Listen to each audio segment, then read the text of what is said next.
The Select Committee to investigate the January 6th attack on the United States Capitol will be in order. Without objection, the Chair is authorized to declare the committee in recess at any point. Pursuant to House Deposition Authority Regulation 10, the Chair announces the committee's approval to release the deposition material presented during today's hearing. Good afternoon.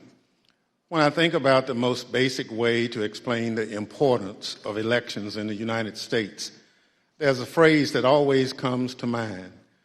It may sound straightforward, but it's meaningful. We settle our differences at the ballot box. Sometimes my choice prevails, sometimes yours does, but it's that simple. We cast our votes, we count the votes. If something seems off with the results, we can challenge them in court, and then we accept the results. When you're on the losing side, that doesn't mean you have to be happy about it. And in the United States, there's plenty you can do and say so. You can protest, you can organize, you can get ready for the next election to try to make sure your side has a better chance the next time the people settle their differences at the ballot box. But you can't turn violent. You can't try to achieve your desired outcome through force or harassment or intimidation. Any real leader who sees their supporters going down that path, approaching that line, has a responsibility to say, stop. We gave it our best. We came up short.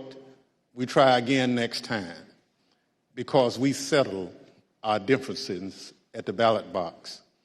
On December 14, 2020, the presidential election was officially over. The Electoral College had cast its vote. Joe Biden was the president-elect of the United States. By that point, many of Donald Trump's supporters were already convinced that the election had been stolen, because that's what Donald Trump had been telling them. So what Donald Trump was required to do in that moment, what would have been required of any American leader, was to say, we did our best and we came up short. He went the opposite way. He seized on the anger he had already stoked among his most loyal supporters, and as they approached the line, he didn't wave them off, he urged them on. Today, the committee will explain how, as a part of his last-ditch effort to overturn the election and block the transfer of power, Donald Trump summoned a mob to Washington, D.C., and ultimately spurred that mob to wage a violent attack on our democracy. Our colleagues, Ms. Murphy of Florida and Mr. Raskin of Maryland, will lay out this story. First, I'm pleased to recognize our distinguished Vice Chair, Ms. Cheney of Wyoming, for any opening comments she'd care to offer. Thank you very much, Mr. Chairman. Our committee did not conduct a hearing last week, but we did conduct an on-the-record interview of President Trump's former White House counsel, Pat Cipollone. If you have watched these hearings, you've heard us call for Mr. Cipollone to come forward to testify. He did. And Mr. Cipollone's testimony met our expectations. We will save for our next hearing President Trump's behavior during the violence of January 6th. Today's hearing will take us from December 14, 2020, when the Electoral College met and certified the results of the 2020 presidential election, up through the morning of January 6th. You will see certain segments of Pat Cipollone's testimony today. We will also see today how President Trump summoned a mob to Washington and how the president's stolen election lies provoked that mob to attack the Capitol. And we will hear from a man who was induced by President Trump's lies to come to Washington and join the mob, and how that decision has changed his life. Today's hearing is our 7th. We have covered significant ground over the past several weeks. And we have also seen a change in how witnesses and lawyers in the Trump orbit approach this committee. Initially, their strategy in some cases appeared to be to deny and delay. Today, there appears to be a general recognition that the committee has established key facts, including that virtually everyone close to President Trump, his Justice Department officials, his White House advisors, his White House counsel, his campaign, all told him the 2020 election was not stolen.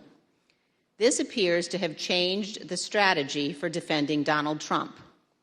Now the argument seems to be that President Trump was manipulated by others outside the administration, that he was persuaded to ignore his closest advisors, and that he was incapable of telling right from wrong. This new strategy is to try to blame only John Eastman or Sidney Powell or Congressman Scott Perry or others, and not President Trump. In this version, the president was, quote, poorly served by these outside advisors. The strategy is to blame people his advisors called, quote, the crazies for what Donald Trump did. This, of course, is nonsense. President Trump is a 76-year-old man. He is not an impressionable child. Just like everyone else in our country, he is responsible for his own actions and his own choices. As our investigation has shown, Donald Trump had access to more detailed and specific information showing that the election was not actually stolen than almost any other American, and he was told this over and over again. No rational or sane man in his position could disregard that information and reach the opposite conclusion. And Donald Trump cannot escape responsibility by being willfully blind. Nor can any argument of any kind excuse President Trump's behavior during the violent attack on January 6th. As you watch our hearing today, I would urge you to keep your eye on two specific points. First, you will see evidence that Trump's legal team, led by Rudy Giuliani, knew that they lacked actual evidence of widespread fraud sufficient to prove that the election was actually stolen. They knew it, but they went ahead with January 6th anyway. And second, consider how millions of Americans were persuaded to believe what Donald Trump's closest advisors in his administration did not. These Americans did not have access to the truth like Donald Trump did. They put their faith and their trust in Donald Trump. They wanted to believe in him. They wanted to fight for their country, and he deceived them. For millions of Americans, that may be painful to accept, but it is true. Thank you, Mr. Chairman. I yield back. Without objection, the chair recognizes the gentlewoman from Florida, Ms. Murphy, and the gentleman from Maryland, Mr. Raskin, for opening statements. Thank you, Mr. Chairman. We know beyond a shadow of a doubt that then President Donald Trump lost in a free and fair election. And yet, President Trump insisted that his loss was due to fraud in the election process, rather than to the democratic will of the voters. The president continued to make this claim despite being told again and again by the courts, by the Justice Department, by his campaign officials, and by some of his closest advisors that the evidence did not support this assertion. This was the big lie, and millions of Americans were deceived by it. Too many of our fellow citizens still believe it to this day. It's corrosive to our country and damaging to our democracy. As our committee has shown in prior hearings, following the election, President Trump relentlessly pursued multiple interlocking lines of effort, all with a single goal: to remain in power despite having lost. The lines of effort were aimed at his loyal Vice President, Mike Pence, at state election and elected officials, and at the U.S. Department of Justice. The president pressured the vice president to obstruct the process to certify the election result. He demanded that state officials find him enough votes to overturn the election outcome in that state, and he pressed the Department of Justice to find widespread evidence of fraud. When justice officials told the president that such evidence did not exist, the president urged them to simply declare that the election was corrupt. On December 14th, the Electoral College met to officially confirm that Joe Biden would be the next president. The evidence shows that once this occurred, President Trump and those who were willing to aid and abet him turned their attention to the joint session of Congress scheduled for January 6, at which the Vice President would preside. In their warped view, this ceremonial event was the next, and perhaps the last, inflection point that could be used to reverse the outcome of the election before Mr. Biden's inauguration. As President Trump put it, the Vice President and enough members of Congress simply needed to summon the courage to act. To help them find that courage, the President called for backup. Early in the morning of December 19th, the President sent out a tweet urging his followers to travel to Washington, D.C. for January 6th. "Be there, we'll be wild," the President wrote. As my colleague, Mr. Raskin, will describe in detail, this tweet served as a call to action, and in some cases as a call to arms for many of President Trump's most loyal supporters. It's clear the President intended the assembled crowd on the January 6th to serve his goal. And as you've already seen, and as you will see again today, some of those who were coming had specific plans. The President's goal was to stay in power for a second term despite losing the election. The assembled crowd was one of the tools to achieve that goal. And in today's hearing, we will focus on events that took place in the final weeks leading up to January 6th, starting in mid-December. And we'll add color and context to evidence you've already heard about, and we'll also provide additional new evidence.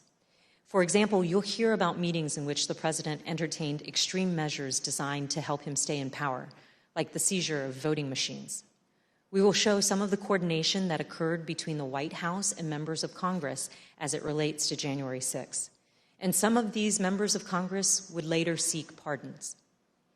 We will also examine some of the planning for the January 6th protests, placing special emphasis on one rally planner's concerns about the potential violence. And we will describe some of the President's key actions on the evening of January 5th and the morning of January 6th, including how the President edited and ad-libbed his speech that morning at the Ellipse, directed the crowd to march to the Capitol, and spoke off script in a way that further inflamed an already angry crowd. I yield to the gentleman from Maryland, Mr. Raskin. Thank you, Ms. Murphy. Mr. Chairman, Madam Vice Chair.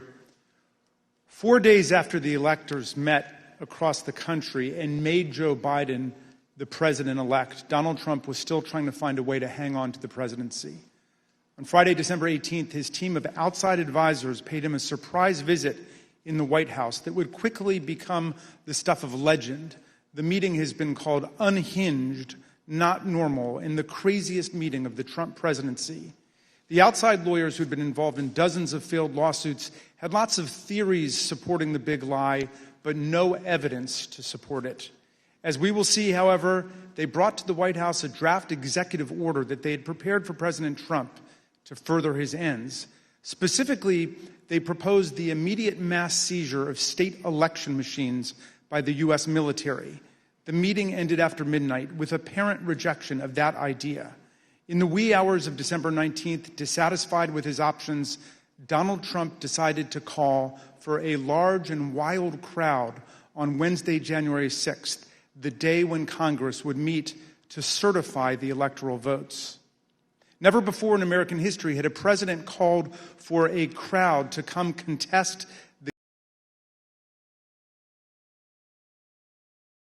to influence, delay, or obstruct the joint session of Congress in doing its work required by our Constitution and the Electoral Count Act. As we'll see, Donald Trump's 1:42 a.m. tweet electrified and galvanized his supporters, especially the dangerous extremists in the Oath Keepers, the Proud Boys, and other racist and white nationalist groups spoiling for a fight against the government. 3 rings of interwoven attack were now operating towards January 6th. On the inside ring, Trump continued trying to work to overturn the election by getting Mike Pence to abandon his oath of office as vice president and assert the unilateral power to reject electoral votes. This would have been a fundamental and unprecedented breach of the Constitution that would promise Trump multiple ways of staying in office. Meanwhile, in the middle ring, members of domestic violent extremist groups created an alliance, both online and in person, to coordinate a massive effort to storm, invade, and occupy the Capitol. By placing a target on the joint session of Congress, Trump had mobilized these groups around a common goal, emboldening them, strengthening their working relationships, and helping build their numbers. Finally, in the outer ring, on January 6th, there assembled a large and angry crowd, the political force that Trump considered both the touchstone and the measure of his political power. Here were thousands of enraged Trump followers, thoroughly convinced by the big lie, who traveled from across the country to join Trump's wild rally to stop the steal. With the proper incitement by political leaders and the proper instigation from the extremists, many members of this crowd could be led to storm the Capitol, confront the vice president in Congress, and try to overturn the 2020 election result. All of these efforts would converge and explode on January the 6th.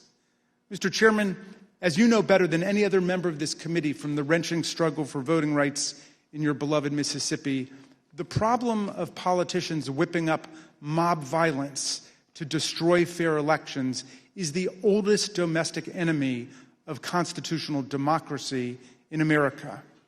Abraham Lincoln knew it too.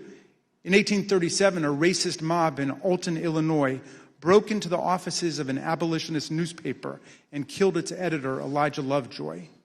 Lincoln wrote a speech in which he said that no transatlantic military giant could ever crush us as a nation, even with all of the fortunes in the world. But if downfall ever comes to America, he said, we ourselves would be its author and finisher.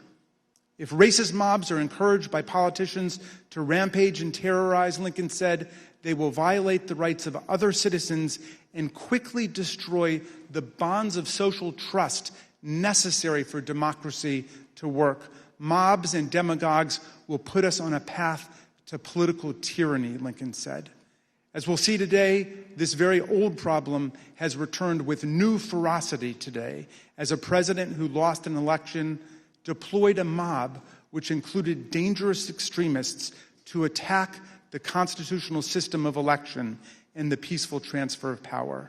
And as we'll see, the creation of the internet and social media has given today's tyrants tools of propaganda and disinformation that yesterday's despots could only have dreamed of. I yield back to the gentle lady from Florida, Ms. Murphy. Article 2 of the United States Constitution establishes the Electoral College. Each state's laws provide that electors are to be chosen by a popular vote. And on December 14th, 2020, electors met in all 50 states and the District of Columbia to cast their votes. Joseph Biden won by a margin of 306 to 232. The election was over. Mr. Biden was the president-elect. Before the Electoral College met, Donald Trump and his allies filed dozens of legal challenges to the election, but they lost over and over again, including in front of multiple judges President Trump had nominated to the bench. In many of these cases, the judges were highly critical of the arguments put forward, explaining that no genuine evidence of widespread fraud had been presented. For example, a federal judge in Pennsylvania said, "This court has been presented with strained legal arguments without merit and speculative accusations unsupported by evidence. In the United States of America, this cannot justify the disenfranchisement of a single voter, let alone all the voters of its sixth most populated state." On December 15th, after the Electoral College certified the outcome, the Republican Majority Leader in the Senate acknowledged Mr. Biden's victory. Yesterday, electors met in all 50 states. So, as of this morning, our country has officially a president-elect and a vice president-elect. Many millions of us had hoped the presidential election would yield a different result. But our system of government has processes to determine who will be sworn in on January the 20th. The Electoral College has spoken. So today I want to congratulate President-elect Joe Biden. Even members of President Trump's cabinet and his White House staff understood the significance of his losses in the courts and the absence of evidence of fraud. They also respected the constitutional certification by the Electoral College. Many of them told President Trump that it was time to concede the election to Mr. Biden. For example, then Secretary of Labor Gene Scalia, an accomplished lawyer and the son of late Justice Scalia, called President Trump in mid-December and advised him to concede and accept the rulings of the courts. And so I had to put a call into the president. I might have called on the 13th. We spoke, I believe, on the 14th, in which I conveyed to him that I thought that it was time for him to acknowledge that President Biden had prevailed in the election. But I communicated to the president that when that legal process is exhausted and when the electors have voted, that's the point at which that outcome needs to be expected. I told him that I did believe, yes, that once those legal processes were run, if fraud had not been established that had affected the outcome of the election, then unfortunately I believed that what had to be done was concede the outcome. As you've seen in prior hearings, President Trump's Justice Department, his White House staff, and his campaign officials were repeatedly telling him that there was no evidence of fraud sufficient to change the outcome of the election. And last week, we conducted an 8-hour interview with President Trump's White House counsel, Pat Cipollone. You'll see a number of excerpts of that interview today and even more in our next hearing. Mr. Cipollone told us that he agreed with the testimony that there was no evidence of fraud sufficient to overturn the election. I want to start by asking if you agree, Mr. Cipollone, with the conclusions of Matt Morgan, of Bill Barr, of all of the individuals who evaluated those claims, that there is no evidence of election fraud sufficient to undermine the outcome in a particular state. Yes, I agree with that. And Mr. Cipollone also specifically testified that he believed that Donald Trump should have conceded the election. Did you believe, Mr. Cipollone, that the president should concede once you made the determination based on the investigations that you credited DOJ did and the campaign did? Did you, in your mind, form a belief that the president should concede the election loss at a certain point after the election? Well, again, I was the White House counsel. Some of those decisions are political, so to the extent that, but if your question is that I believe he should concede the election at a point in time, yes, I did. I believe Leader McConnell went onto the floor of the Senate, I believe in mid-December, and basically said, the process is done. That would be in line with my thinking on these things. As Attorney General Bill Barr testified, December 14th should have been the end of the matter. December 14th was the day that the states certified their votes and sent them to Congress. And in my view, that was the end of the matter. I didn't see, I thought that this would lead inexorably to a new administration. Mr. Cipollone also testified that the president's chief of staff, Mark Meadows, said he shared this view.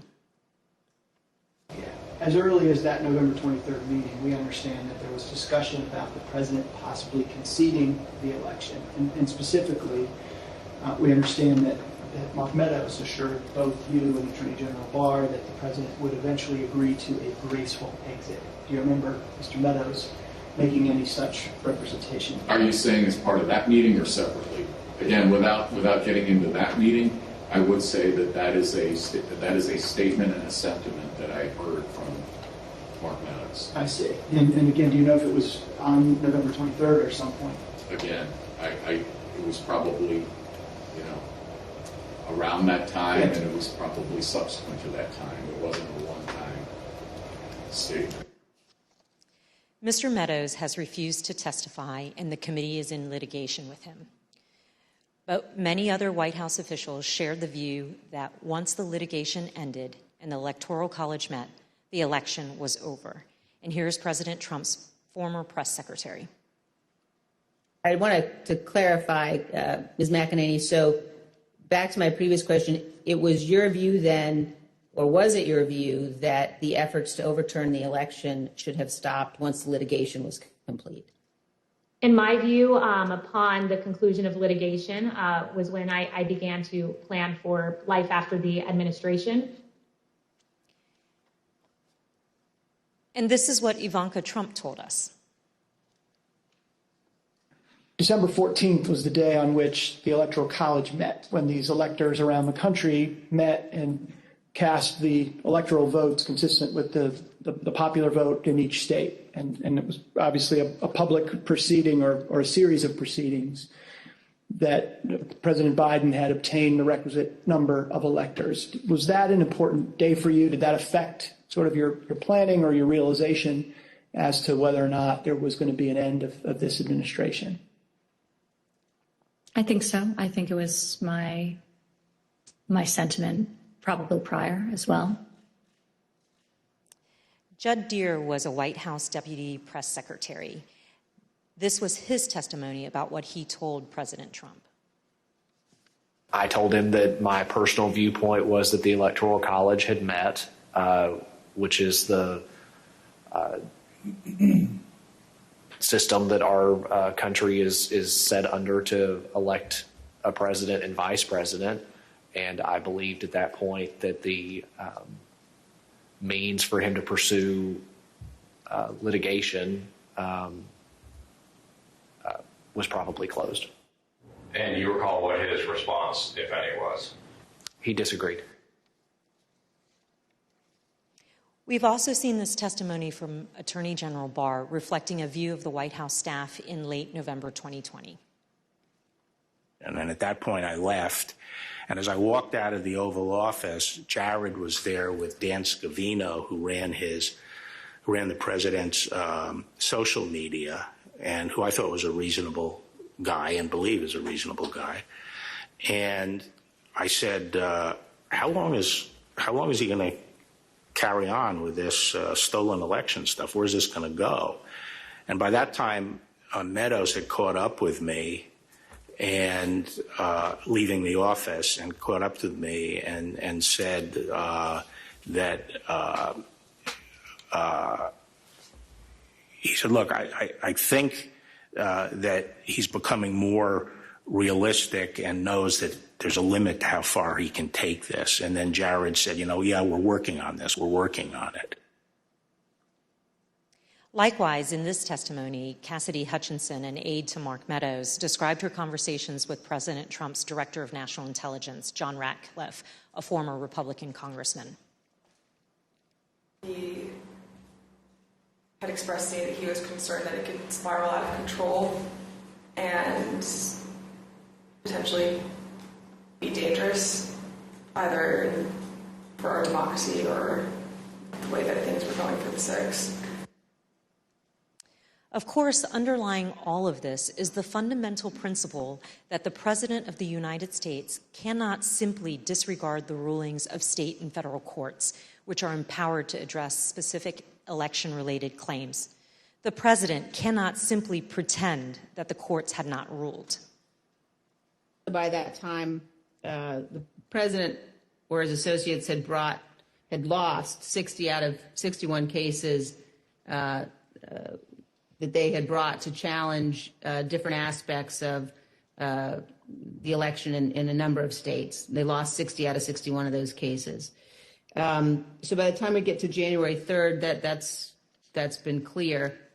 I assume, Pat, that you would agree the President is obligated to abide by the rulings of the courts.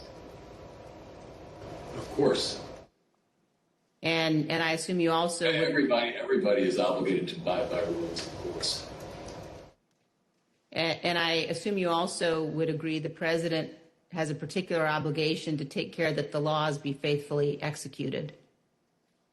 That is one of the President's obligations, correct. Yet President Trump disregarded these court rulings and the counsel from his closest advisors and continued his efforts to cling to power. In our prior hearings, you have heard considerable testimony about President Trump's attempts to corruptly pressure Vice President Pence to refuse to count electoral votes, to corrupt the Department of Justice, to pressure state officials and state legislatures, and to create and submit a series of fake electoral slates. Now, we will show you what other actions President Trump was taking between December 14th, 2020 and January 6th. I yield to the gentleman from Maryland, Mr. Raskin. Thank you, Ms. Murphy. Throughout our hearings, you've heard how President Trump made baseless claims that voting machines were being manipulated by foreign powers in the 2020 election. You've also heard Trump's Attorney General, Bill Barr, describe such claims as complete nonsense, which he told the president. Let's review that testimony.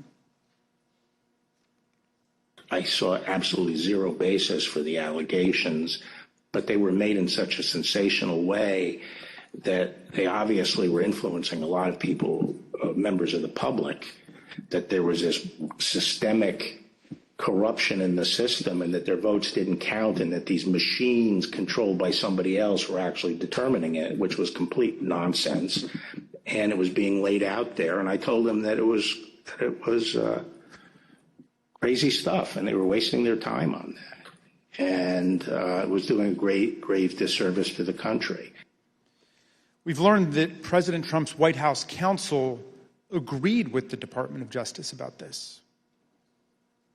Attorney General Barr made a public announcement on December 1st, less than a month after the election, that he had seen no suspended fraud sufficient. Fair to say that by December 1st, you had reached the same conclusion? It's fair to say that I agree with Attorney General Barr's conclusion on December 1st. Yes, I did, and I supported that conclusion. However, the strong rejection of the Attorney General and the White House counsel of these claims did not stop the president from trying to press them in public. But that's not all he did. Indeed, as you'll see in this clip, the president asked Attorney General Bill Barr to have the Department of Justice seize voting machines in the states. My recollection is the president said something like, well, we could get to the bottom. Some people say we could get to the bottom of this if the department seized the machines. It was a typical way of raising a point. And I said, absolutely not. There's no probable cause, and I'm not going to seize any machines. And that was that. Yeah. But this wasn't the end of the matter. On the evening of December 18th, 2020, Sidney Powell, General Michael Flynn, and others entered the White House for an unplanned meeting with the president, the meeting that would last multiple hours and become hot-blooded and contentious.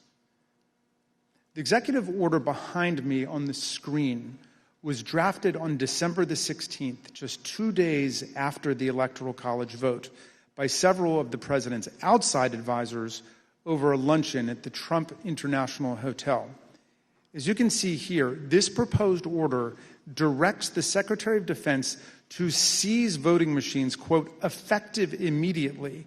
But it goes even further than that. Under the order, President Trump would appoint a special counsel with the power to seize machines and then charge people with crimes with all resources necessary to carry out her duties. The specific plan was to name Sidney Powell as special counsel, the Trump lawyer who had spent the post-election period making outlandish claims about Venezuelan and Chinese interference in the election, among others. Here's what White House counsel Pat Cipollone had to say about Sidney Powell's qualifications to take on such expansive authority. I don't think Sidney Powell would say that I thought it was a good idea to appoint her special counsel. I was vehemently opposed. I didn't think she should have been appointed to anything. Sidney Powell told the president that these steps were justified because of her evidence of foreign interference in the 2020 election.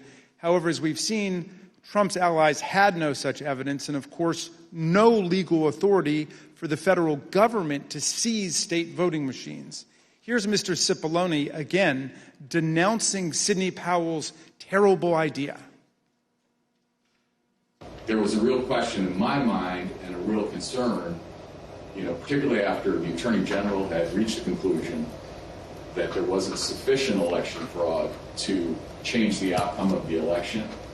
When other people kept suggesting that there was, the answer is, what is it? And at some point, you have to put up or shut up. That was my view. Why was this, on a broader scale, a bad idea for the country? To have the federal government seize voting machines, that's a terrible idea for the country. That's not how we do things in the United States. There's no legal authority to do that. And there is a way to contest elections, that happens all the time. But the idea that the federal government could come in and seize election machines, I don't understand why I would even have to tell you why that's a bad idea for the country. It's a terrible idea.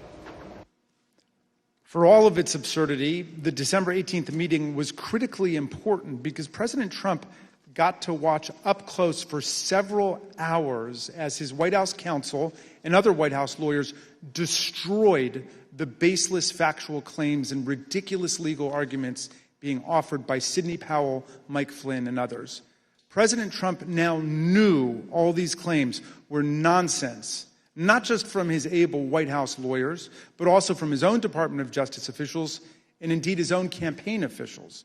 As White House counsel Pat Cipollone told us, with respect to the whole election fraud issue, to me, it's sort of, if you're going to make those kind of claims, and people were open to them early on because people were making all sorts of claims, and the real question is, show the evidence, okay? It wasn't just the Justice Department, the Trump campaign, and the Trump White House lawyers who knew it. Even Rudy Giuliani's own legal team admitted that they did not have any real evidence of fraud sufficient to change the election result. Here's an email from Rudy Giuliani's lead investigator, Bernie Kerik, on December 28, 2020, to Chief of Staff Mark Meadows. Mr. Kerik did not mince any words. We can do all the investigations we want later, but if the president plans on winning, it's the legislators that have to be moved, and this will do just that. Mr. Kerik wanted the president to win. What he didn't say in this email was what he would later tell the Select Committee in a letter that his lawyer wrote to us in November.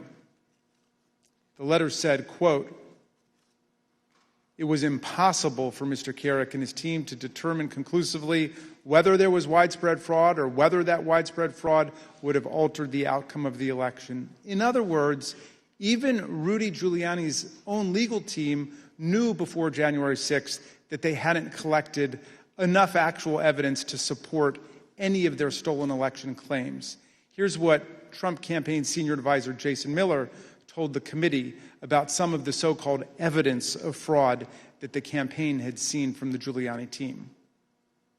So do you know what the examples of fraud, numbers, names, and supporting evidence was that you sent to Mo Brooks's office? And when I say you, I mean you or the campaign. There are some very, very general documents as far as, say, for example, here are the handful of dead people in several different states. Here are explanations on a couple of the legal challenges, as far as saying that the rules were changed in an unconstitutional manner. But it was, to say that it was thin is probably an understatement. Here's how President Trump's deputy campaign manager described the evidence of fraud that the campaign had seen. You never came to learn or understand that Mayor Giuliani had produced evidence of election fraud. Is that fair? That's fair. And here's testimony that we received from the Speaker of the Arizona House of Representatives, Rusty Bowers, about an exchange that he had with Rudy Giuliani after the election. At some point, did one of them make a comment that they didn't have evidence, but they had a lot of theories? That was Mr. Giuliani. Chief of Staff Mark Meadows told people that he thought Trump should concede around the time the Electoral College certified the result. But nonetheless, he later worked to try to facilitate President Trump's wishes. Here's what Cassidy Hutchinson told us. During this period, I perceived his goal with all of this to keep Trump in office. He had very seriously and deeply considered the allegations of voter fraud. But when he began acknowledging that maybe there wasn't enough voter fraud to overturn the election, I witnessed him start to explore potential constitutional loopholes more extensively, which I then connected with John Eastman's theories. The startling conclusion is this: even an agreed upon complete lack of evidence could not stop President Trump, Mark Meadows, and their allies from trying to overturn the results of a free and fair election. So let's return to that meeting at the White House on the evening of December 18. That night, a group showed up at the White House, including Sidney Powell, retired Lieutenant General Michael Flynn, and former Overstock.com CEO Patrick Byrne. After gaining access to the building from a junior White House staffer, the group made their way to the Oval Office. They were able to speak with the president by himself for some time until White House officials learned of the meeting. What ensued was a heated and profane clash between this group and President Trump's White House advisors, who traded personal insults, accusations of disloyalty to the president, and even challenges to physically fight. The meeting would last over 6 hours, beginning here in the Oval Office, moving around the West Wing, and many hours later, ending up in the president's private residence. The Select Committee has spoken with 6 of the participants, as well as staffers who could hear the screaming from outside the Oval Office. What took place next is best told in their own words, as you will see from this video. Did you believe that it was going to work, that you were going to be able to get to see the president without an appointment? I had no idea. In fact, you did get to see the president without an appointment. We did. How much time did you have alone with the president? And I say alone, you had other people with you, but right from his aides before the crowd came running? Probably no more than 10 or 15 minutes. Was in that... I bet Pat Cipollone set a new land speed record. I got a call either from Molly or Hirschman that I need to get to the Oval Office. So that was the first point that I had recognized, okay, there was nobody in there from the White House. Mark's gone. What's going on right now? I opened the door and I walked in. I saw General Flynn. I saw Sidney Powell sitting there. I was not happy to see the people in the Oval Office. Explain why. Well, again, I don't think they were providing. Well, first of all, the Overstock person, I've never knew who this guy was. Actually, the first thing I did, I walked in, I looked at him, and I said, "Who are you?" And he told me. I don't think any of these people were providing the president with good advice, and so I didn't understand how they had gotten in. In the short period of time that you had with the president, did he seem receptive to the presentation that you were making? He was very interested in hearing particularly about the CISA finding and the terms of 13848 that apparently nobody else had bothered to inform him of. I was asking, like, you're claiming the Democrats were working with Hugo Chavez, Venezuelans, and whomever else. And at one point,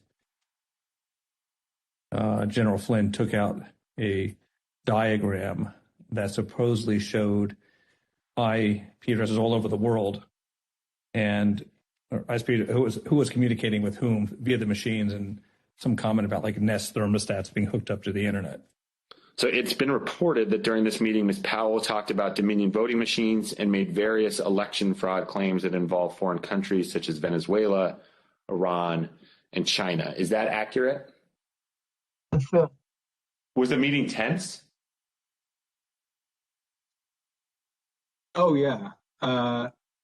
It was not a casual meeting. Explain. I mean, at times there were people shouting at each other, hurling insults at each other. It wasn't just sort of people sitting around on a couch, like chit-chatting. Do you recall whether he raised to Ms. Powell the fact that she and the campaign had lost all of the 60 cases that they had brought in litigation? Yes, he raised that. And what was the response? I don't remember what she said. I don't think it was a good response. Cipollone and Hirschman and whoever the other guy was showed nothing but contempt and disdain of the president. Yeah, I remember the three of them were really sort of forcefully attacking me verbally. Derek, and we were pushing back, and we were asking one simple question as a general matter. Where is the evidence? So, what response did you get when you asked Ms. Powell and her colleagues, where's the a variety of responses based on my current recollection, including, can't believe you would say something like, things like this, like, what do you mean, where's the evidence? You should know, and things like that, or, a disregard, I would say, a general disregard for the importance of actually backing up what you say with facts. And, then there was discussion of, well, we don't have it now, but we will have it or whatever. I mean, if it had been me sitting in his chair, I would have fired all of them that night and had them escorted out of the building. But Derek and I both challenged what she was saying. And she says, well, the judges are corrupt. And I was like, everyone? Every single case that you've done in the country you guys lost, every one of them is corrupt, even the ones we appointed? And I'm being nice. I was much more harsh to her. So one of the other things that's been reported that was said during this meeting was that President Trump told White House lawyers, Mr. Hirschman and Mr. Cipollone, that they weren't offering him any solutions, but Ms. Powell and others were. So why not try what Ms. Powell and others were proposing? Do you remember anything along those lines being said by President Trump? I do. That sounds right. I think that it got to the point where the screaming was completely out there. I mean, you got people walk in, it was late at night, it had been a long day, and what they were proposing, I thought was nuts. I'm going to categorically describe it as, you guys are not tough enough. Or maybe I put it another way, you're a bunch of pussies. Excuse the expression, but I'm almost certain the word was used. Flynn screamed at me that I was a quitter and everything, kept on standing up and turning around and screaming at me. And then at a certain point I had it with him. So I yelled back. Either come over or sit your effing ass back down. The president and the White House team went upstairs to the residence, but to the public part of the residence, the big parlor where you can have meetings in the conference room. Oval? They call that the yellow oval? Yes, exactly, the yellow oval office. I always called it the upper. And I'm not exactly sure where the Sydney group went. I think maybe the Roosevelt room. And I stayed in the cabinet room, which is kind of cool. I really like that. All by myself. At the end of the day, we landed where we started the meeting, at least from a structural standpoint, which was Sidney Powell was fighting, Mike Flynn was fighting. They were looking for avenues that would result in President Trump remaining President Trump for a second term.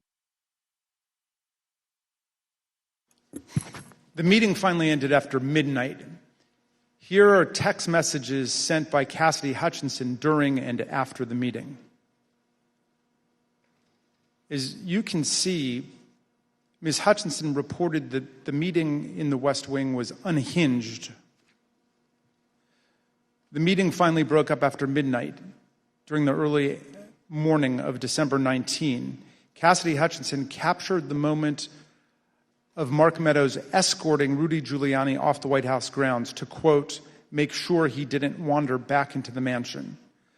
Certain accounts of this meeting indicate that President Trump actually granted Ms. Powell's security clearance and appointed her to a somewhat ill-defined position of special counsel. he asked Pat Cipollone if he had the authority to name me special counsel, and he said yes. And then he asked him if he had the authority to give me whatever security clearance I needed, and Pat Cipollone said yes. And then the president said, okay, I'm naming her that, and I'm giving her security clearance. And then shortly before we left, and it totally blew up, was when Cipollone and/or Hirschman and whoever the other young man was said, you can name her whatever you want to name her, and no one's going to pay any attention to it. How did he respond? How did the president respond to that? Something like, you see what I deal with this all the time. Over the ensuing days, no further steps were taken to appoint Sidney Powell, but there is some ambiguity about what the president actually said and did during the meeting. Here is how Pat Cipollone described it. I don't know what her understanding of whether she had been appointed, what she had been appointed to. Okay. In my view, she hadn't been appointed to anything and ultimately wasn't appointed to anything because there had to be other steps taken. So that was my view when I left the meeting, but she may have a different view and others may have a different view and the president may have a different view. Were any steps taken, including the president himself, telling her she'd been appointed? Again, I'm not going to get into what the president said in the meeting. My recollection is you're not appointed until steps are taken to get the paperwork done. And when I left the meeting, okay, I guess what I'm trying to say is I'm not going to get into what the president said or said he wanted. Mr. Cipollone, when the matter continued to flare up over the next several days, was it your understanding that Sidney Powell was still seeking an appointment or that she was asserting that she had been appointed by the president at the December 18 meeting? Now that you mentioned it, probably both. In terms of I think she may have been of the view that she had been appointed and was seeking to, get that done, and that she should be appointed. As you listen to these clips, remember that Ms. Powell, the person who President Trump tried to make special counsel, was ultimately sanctioned by a federal court and sued by Dominion Voting Systems for defamation.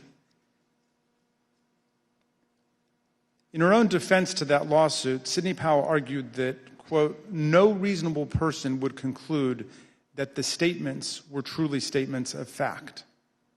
Not long after Sidney Powell, General Flynn, and Rudy Giuliani left the White House in the early hours of the morning, President Trump turned away from both his outside advisors' most outlandish and unworkable schemes and his White House counsel's advice to swallow hard and accept the reality of his loss. Instead, Donald Trump issued a tweet that would galvanize his followers, unleash a political firestorm, and change the course of our history as a country.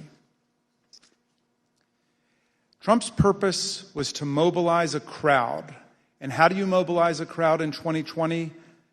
With millions of followers on Twitter, President Trump knew exactly how to do it.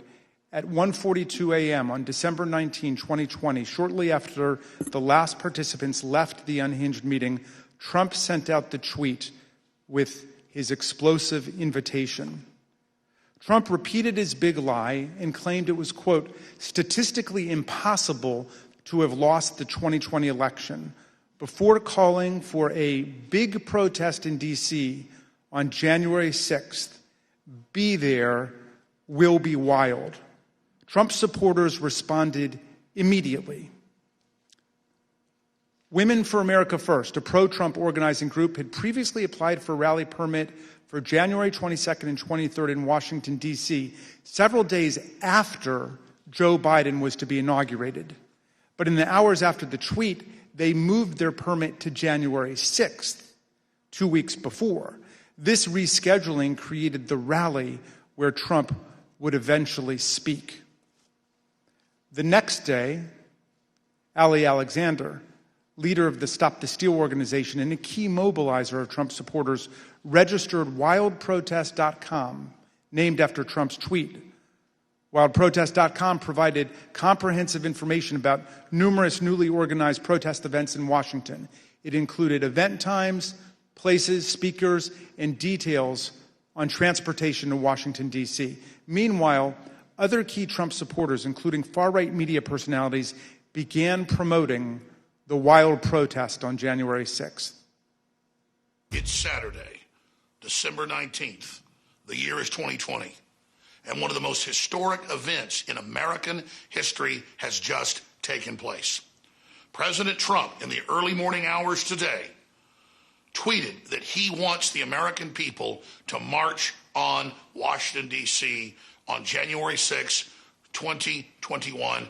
And now Donald Trump is calling on his supporters to descend on Washington, D.C., January 6th.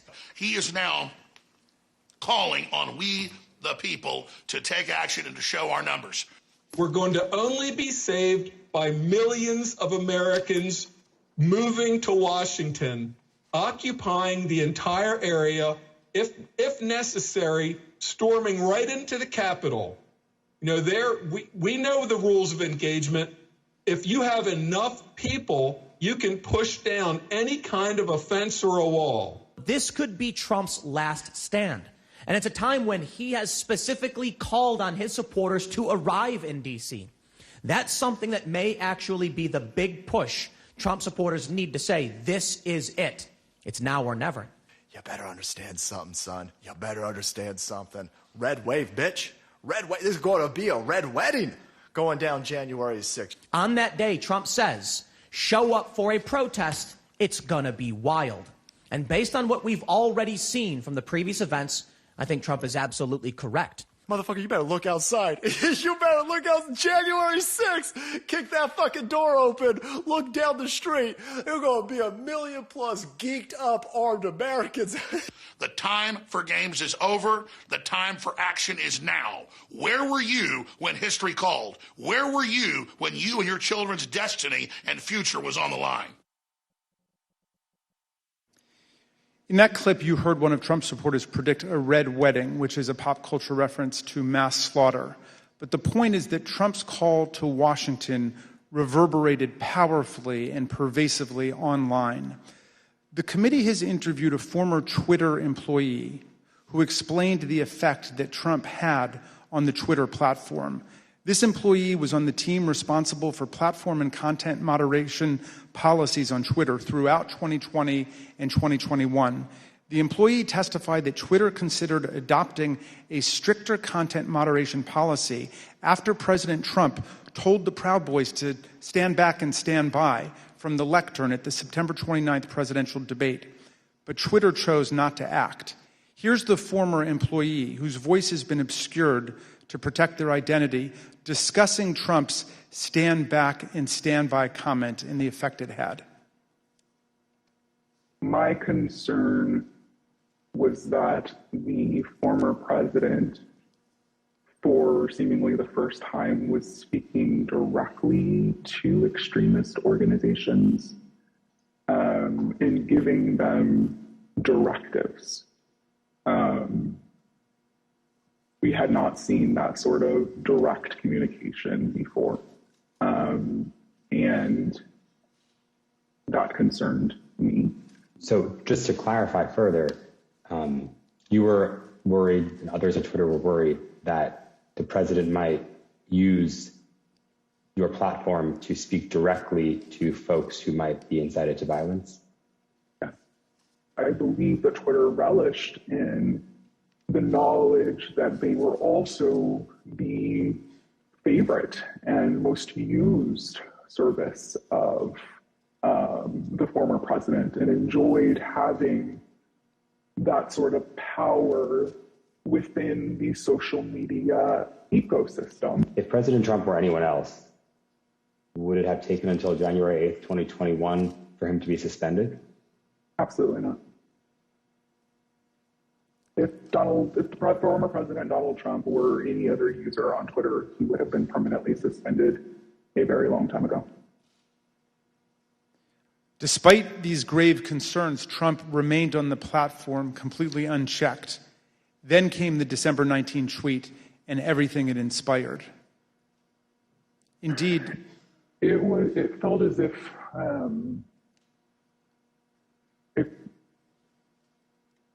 a mob was being organized, and they were gathering together their weaponry and their logic and their reasoning behind why they were prepared to fight prior to December 19th. Again, it was vague. It was non-specific, but very clear that individuals were ready, willing, and able to take up arms. After this tweet on December 19th, again, it became clear not only were these individuals ready and willing, but the leader of their cause was asking them to join him in this cause and in fighting for this cause in DC on January 6th as well. I will also say what shocked me was the responses to these tweets, right? So these were a lot of the locked and loaded, stand back, stand by, those tweets were in response to Donald Trump saying things like this, right? So there would be a response that said, big protest in DC on January 6th, be there, be wild, and someone would respond and say, I'm locked and loaded and ready for Civil War Part 2, right? I very much believe that Donald Trump posting this tweet on December 19th was essentially staking a flag in DC on January 6th for his supporters to come and rally. And you were concerned about the potential for this gathering becoming violent? Absolutely. Indeed, many of Trump's followers took to social media to declare that they were ready to answer Trump's call. One user asked, is the 6th D-Day? Is that why Trump wants everyone there? Another asserted, Trump just told us all to come armed. Fucking A, this is happening. A third took it even further. It will be wild means we need volunteers for the firing squad. Jim Watkins, the owner of 8kun, the fringe online forum that was birthplace of the QAnon extremist movement, confirmed the importance of Trump's tweet. Why did you first decide to go to DC for January 6th? When the President of the United States announced that he was going to have a rally, then I bought a ticket and went. Watkins was at the Capitol on January 6th. Some who have since been indicted for their involvement in the attack on the Capitol also responded. One of them posted on the 19th, quote, calling all patriots, be in Washington, D.C., January the 6th. This wasn't organized by any group. DJT has invited us, and it's going to be wild.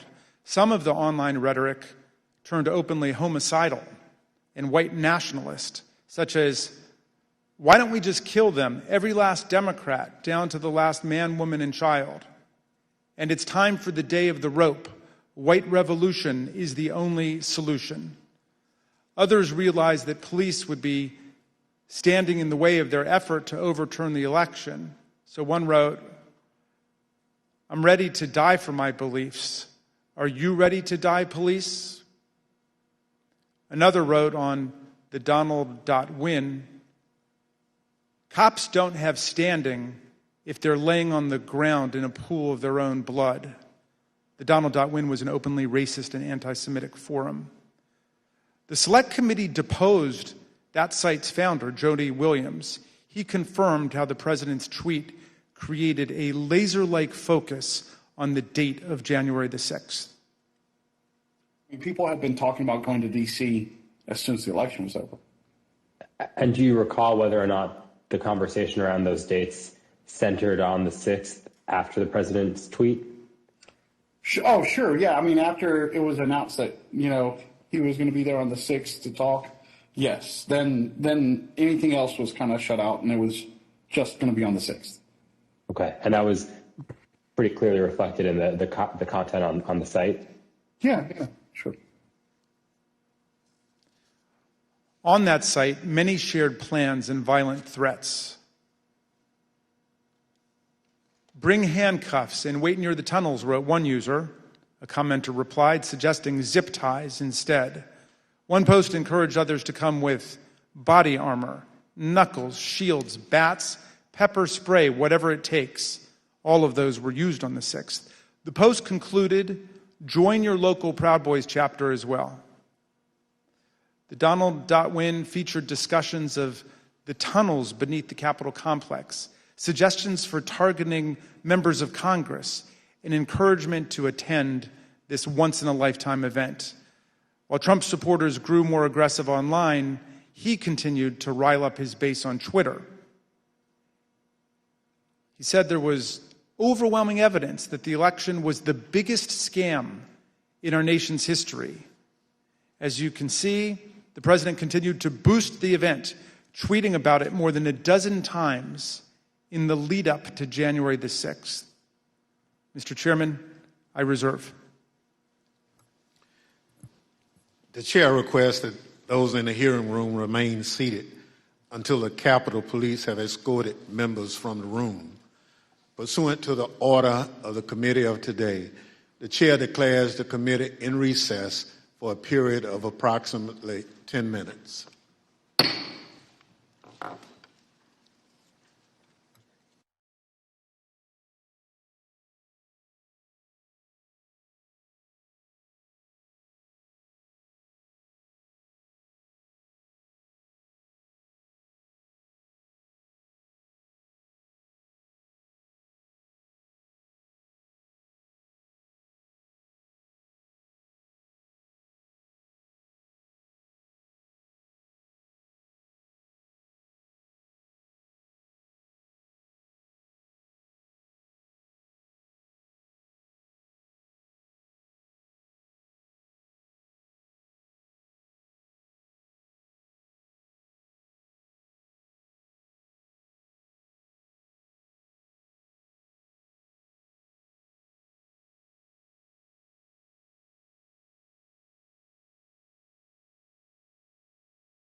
trying to make sure our student athletes could participate in their chosen sports in a safe and healthy manner. So we were fortunate. We were able to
committee will be in order.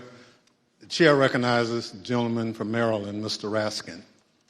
Mr. Chairman, President Trump's tweet drew tens of thousands of Americans to Washington to form the angry crowd that would be transformed on January the 6th into a violent mob. Dr. Donnell Harvin, who was the Chief of Homeland Security and Intelligence for D.C., told the committee how his team saw Trump's December 19th tweet unite violent groups across the spectrum on the far right. We got derogatory information from OSINT suggesting that some very, very violent individuals were organizing to come to D.C. And not only were they organizing to come to D.C., but they were these groups, these non-aligned groups were aligning. And so all the red flags went up at that point. You know, when you have armed militia, collaborating with white supremacy groups, collaborating with conspiracy theory groups online, all toward the common goal, you start seeing what we call in terrorism a blended ideology, and that's a very, very bad sign. Then when they were clearly across, not just across one platform, but across multiple platforms of these groups coordinating, not just like chatting, hey, how's it going? You know, what's the weather like where you're at? But like, what are you bringing? What are you wearing? Where do we meet up? Do you have plans for the Capitol? That's operational. That's like pre-operational intelligence, right? And that is something that's clearly alarming. The Proud Boys and the Oath Keepers are two key groups that responded immediately to President Trump's call. The Proud Boys are a far-right street-fighting group that glorifies violence and white supremacy. The Oath Keepers are extremists who promote a wide range of conspiracy theories and sought to act as a private paramilitary force for Donald Trump. The Department of Justice has charged leaders of both groups with seditious conspiracy to overthrow the government of the United States on January the 6th. Trump's December 19th tweet motivated these two extremist groups, which have historically not worked together to coordinate their activities. December 19th at 10:22 a.m., just hours after President Trump's tweet, Kelly Meggs, the head of the Florida Oath Keepers, declared an alliance among the Oath Keepers, the Proud Boys, and the Florida Three Percenters, another militia group. He wrote, "We have decided to work together and shut this shit down." Phone records obtained by the Select Committee show that later that afternoon, Mr. Meggs called Proud Boys leader Enrique Tarrio, and they spoke for several minutes. The very next day, the Proud Boys got to work. The Proud Boys launched an encrypted chat called the Ministry of Self-Defense. The committee obtained hundreds of these messages, which show strategic and tactical planning about January the 6th, including maps of Washington, D.C. that pinpoint the location of police. In the weeks leading up to the attack, leaders in both the Proud Boys and the Oath Keepers worked with Trump allies. One such ally was Lieutenant General Michael Flynn, Trump's former national security advisor and one of the participants in the unhinged meeting at the White House on December 18th. He also had connections to the Oath Keepers. This photo from December 12th shows Flynn and Patrick Byrne, another Trump ally who was present at that December 18th meeting, guarded by indicted Oath Keeper Roberto Minuta. Another view of the scene shows Oath Keepers leader Stuart Rhodes in the picture as well. Another central figure with ties to this network of extremist groups was Roger Stone, a political consultant and longtime confidant of President Trump. He pardoned both Flynn and Stone in the weeks between the election on November 3rd and January 6th. In the same time frame, Stone communicated with both the Proud Boys and the Oath Keepers regularly. The committee obtained encrypted content from a group chat called Friends of Stone, FOS, which included Stone, Rhodes, Tarrio, and Ali Alexander. The chat focused on various pro-Trump events in November and December of 2020, as well as January 6th. As you can see here, Stuart Rhodes himself urged the Friends of Stone to have people go to their state capitals if they could not make it to Washington for the first Million MAGA March on November 14th. These friends of Roger Stone had a significant presence at multiple pro-Trump events after the election, including in Washington on December the 12th. On that day, Stuart Rhodes called for Donald Trump to invoke martial law, promising bloodshed if he did not. He needs to know from you that you are with him, that he does not do it now while he is commander-in-chief. We're going to have to do it ourselves later in a much more desperate, much more bloody war. Let's get it on now while he is still the commander-in-chief. Hooah! That night, the Proud Boys engaged in violence on the streets of Washington and hurled aggressive insults at the police. You oath breakers! Do your fucking job! Give us 1 hour! 1 hour! Just the previous night, the co-host of InfoWars issued an ominous warning at a rally alongside Roger Stone and Proud Boys leader Enrique Tarrio.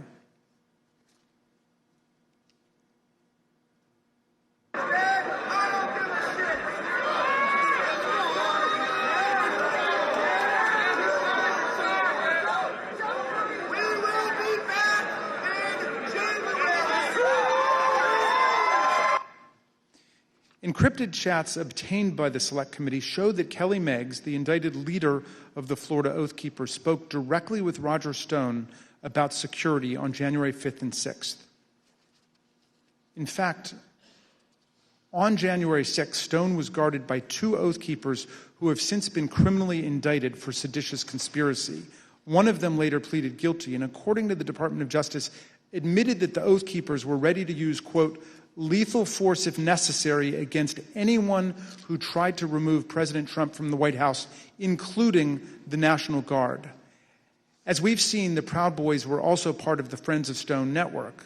Stone's ties to the Proud Boys go back many years. He's even taken their so-called fraternity creed, required for the first level of initiation to the group.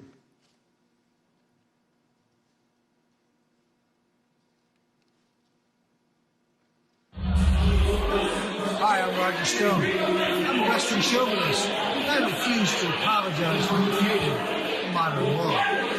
Thank you, Roger. Kelly Sorrell, a lawyer who assists the Oath Keepers and a volunteer lawyer for the Trump campaign, explained to the committee how Roger Stone and other figures brought extremists of different stripes and views together. You mentioned that Mr. Stone wanted to start the Stop the Steal series of rallies. Who did you consider the leader of these rallies? It sounds like, from what you just said, it was Mr. Stone, Mr. Jones, and Mr. Ali Alexander. Is that correct? Those are the ones that became like the center point for everything. We'll learn more from Ms. Murphy about these individuals and their involvement in the days leading up to the violent attack on January 6th.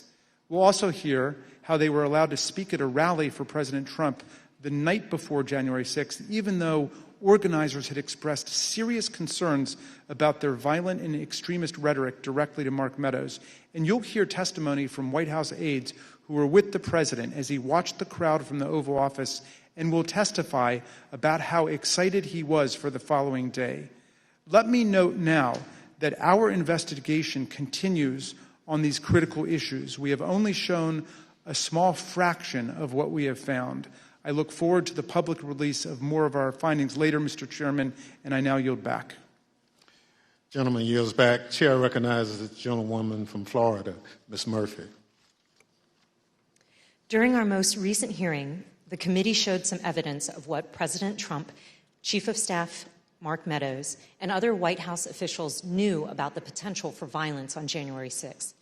And despite this information, they made no effort to cancel the rally, halt the march to the Capitol, or even to lower the temperature among President Trump's supporters.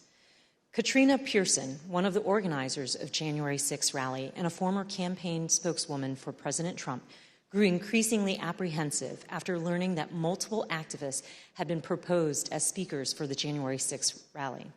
These included some of the people we discussed earlier in this hearing: Roger Stone, a longtime outside advisor to President Trump; Alex Jones, the founder of the conspiracy theory website InfoWars; and Ali Alexander, an activist known for his violent political rhetoric. On December 30th, Ms. Pearson exchanged text messages with another key rally organizer about why people like Mr. Alexander and Mr. Jones were being suggested as speakers at the president's rally on January 6th. Ms. Pearson's explanation was POTUS, and she remarked that the president likes the crazies. The committee asked Ms. Pearson about these messages, and this is what she said. So when you said that he likes the crazies, were you talking about President Trump? Yes, I was talking about President Trump. He loved people who viciously defended him in public. But consistent in terms of the support for these people, at least with what the president likes, from what you could tell. Yes, the people that would be very, very vicious and publicly defending him. On January 2nd, Ms. Pearson's concerns about the potential rally speakers had grown serious enough that she reached out to Mr. Meadows directly. She wrote, "Good afternoon. Would you mind giving me a call regarding this January 6th event? Things have gotten crazy and I desperately need some direction, please." According to phone records obtained by the committee, Ms. Pearson received a phone call from Mr. Meadows 8 minutes later. Here is what Ms. Pearson said about that conversation. So what specifically did you tell him, though, about other events? Just that there were a bunch of entities coming in. Some were very suspect, but they're going to be on other stages, some on other days. A very, very brief overview of what was actually happening and why I raised the red flags. And when you told him that people were very suspect, what did you tell him what you meant by that, or what did you convey to him about what you were the problems with these folks? I think I even texted him some of my concerns, but I did briefly go over some of the concerns that I had raised to everybody with Alex Jones or Ali Alexander and some of the rhetoric that they were doing. I probably mentioned to him that they had already caused trouble at other capitals or at the previous event, the previous march that they did for protesting, and I just had a concern about it. Ms. Pearson was especially concerned about Ali Alexander and Alex Jones because in November 2020, both men and some of their supporters had entered the Georgia state capitol to protest the results of the 2020 election. Ms. Pearson believed that she mentioned this to Mark Meadows on this January 2nd call. Notably, January 2nd is the same day on which, according to Cassidy Hutchinson, Mr. Meadows warned her of that things might get real bad on January 6th. After her January 2nd call with Mr. Meadows, Katrina Pearson sent an email to fellow rally organizers. She wrote, "POTUS expectations are to have something intimate at the Ellipse and call on everyone to march to the Capitol." President's own documents suggest that the president had decided to call on his supporters to go to the Capitol on January 6th, but that he chose not to widely announce it until his speech on the Ellipse that morning. The committee has obtained this draft, undated tweet from the National Archives. It includes a stamp stating, "President has seen." The draft tweet reads, "I will be making a big speech at 10 a.m. on January 6th at the Ellipse, south of the White House. Please arrive early. Massive crowds expected. March to the Capitol after. Stop the steal." Although this tweet was never sent, rally organizers were discussing and preparing for the march to the Capitol in the days leading up to January 6th. This is a January 4th text message from a rally organizer to Mike Lindell, the MyPillow CEO.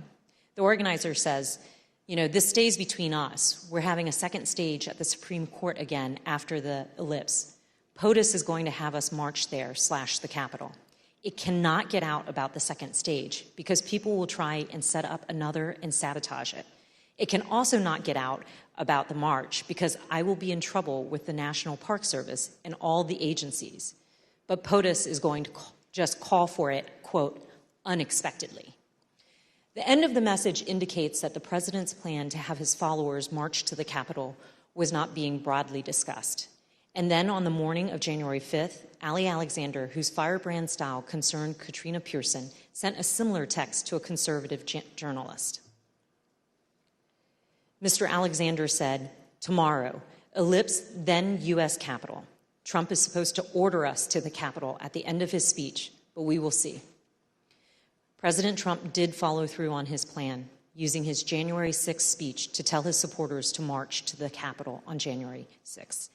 The evidence confirms that this was not a spontaneous call to action, but rather was a deliberate strategy decided upon in advance by the president.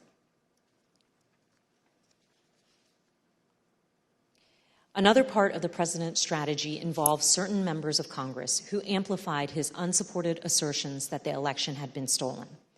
In the weeks after the election, the White House coordinated closely with President Trump's allies in Congress to disseminate his false claims and to encourage members of the public to fight the outcome on January 6th. We know that the president met with various members to discuss January 6th well before the joint session. The president's private schedule for December 21st, 2020 shows a private meeting with Republican members of Congress. We know that Vice President Pence, Chief of Staff Mark Meadows, and Rudy Giuliani also attended that meeting. We obtained an email that was sent from Congressman Mo Brooks of Alabama to Mark Meadows setting up that meeting.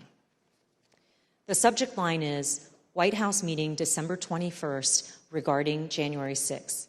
In his email, Congressman Brooks explained that he had not asked anyone to join him in the, quote, January 6th effort, because in his view, quote, only citizens can exert the necessary influence on senators and congressmen to join this fight against massive voter fraud and election theft.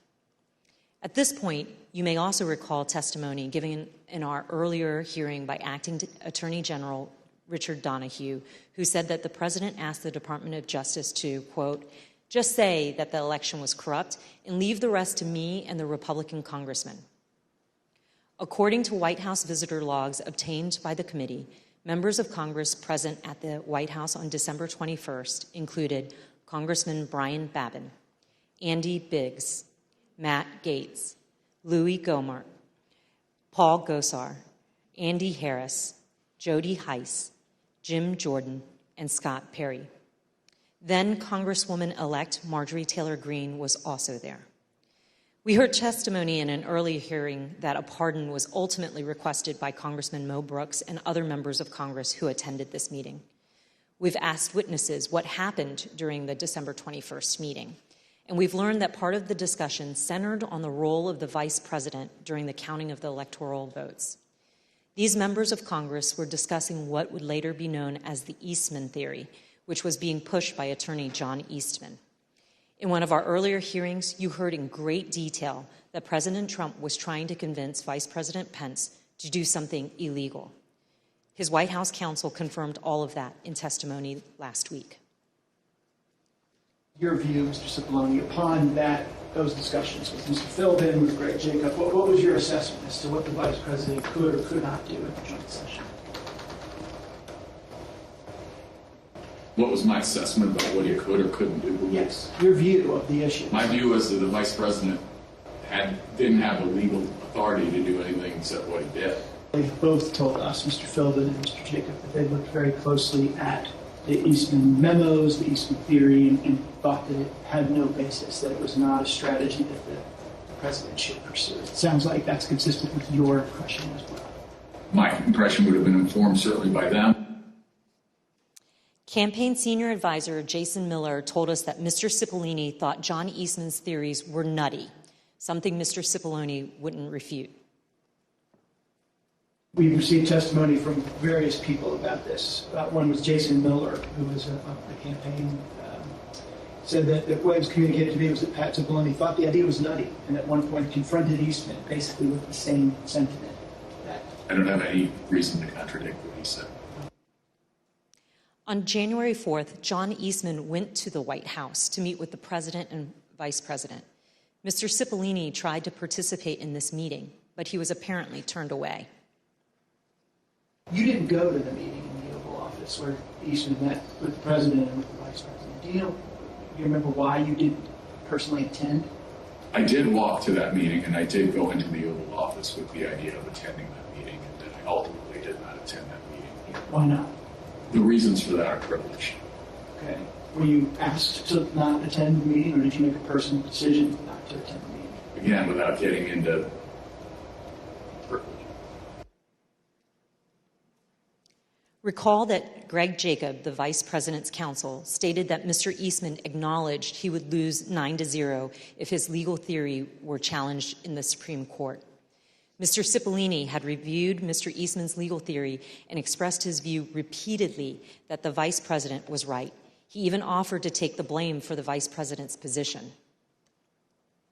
I thought that the vice president did not have the authority to do what was being suggested under a proper reading of the law.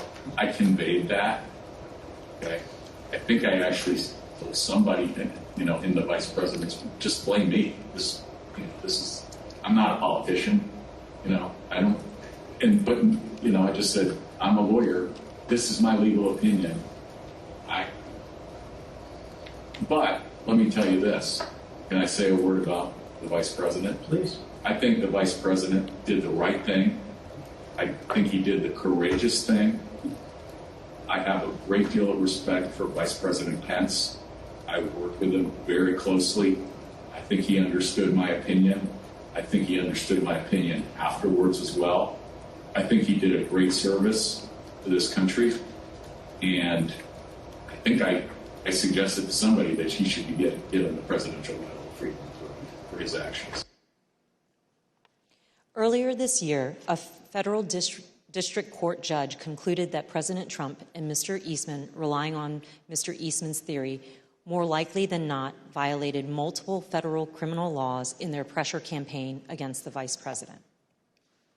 Also recall earlier in this hearing, we saw that Rudy Giuliani's team did not have actual evidence of fraud sufficient to change the result of the election. That's important because as January 6 approached, the Republican members of the House and Senate were looking for reason to object to the electors, and no real evidence was ever given to them.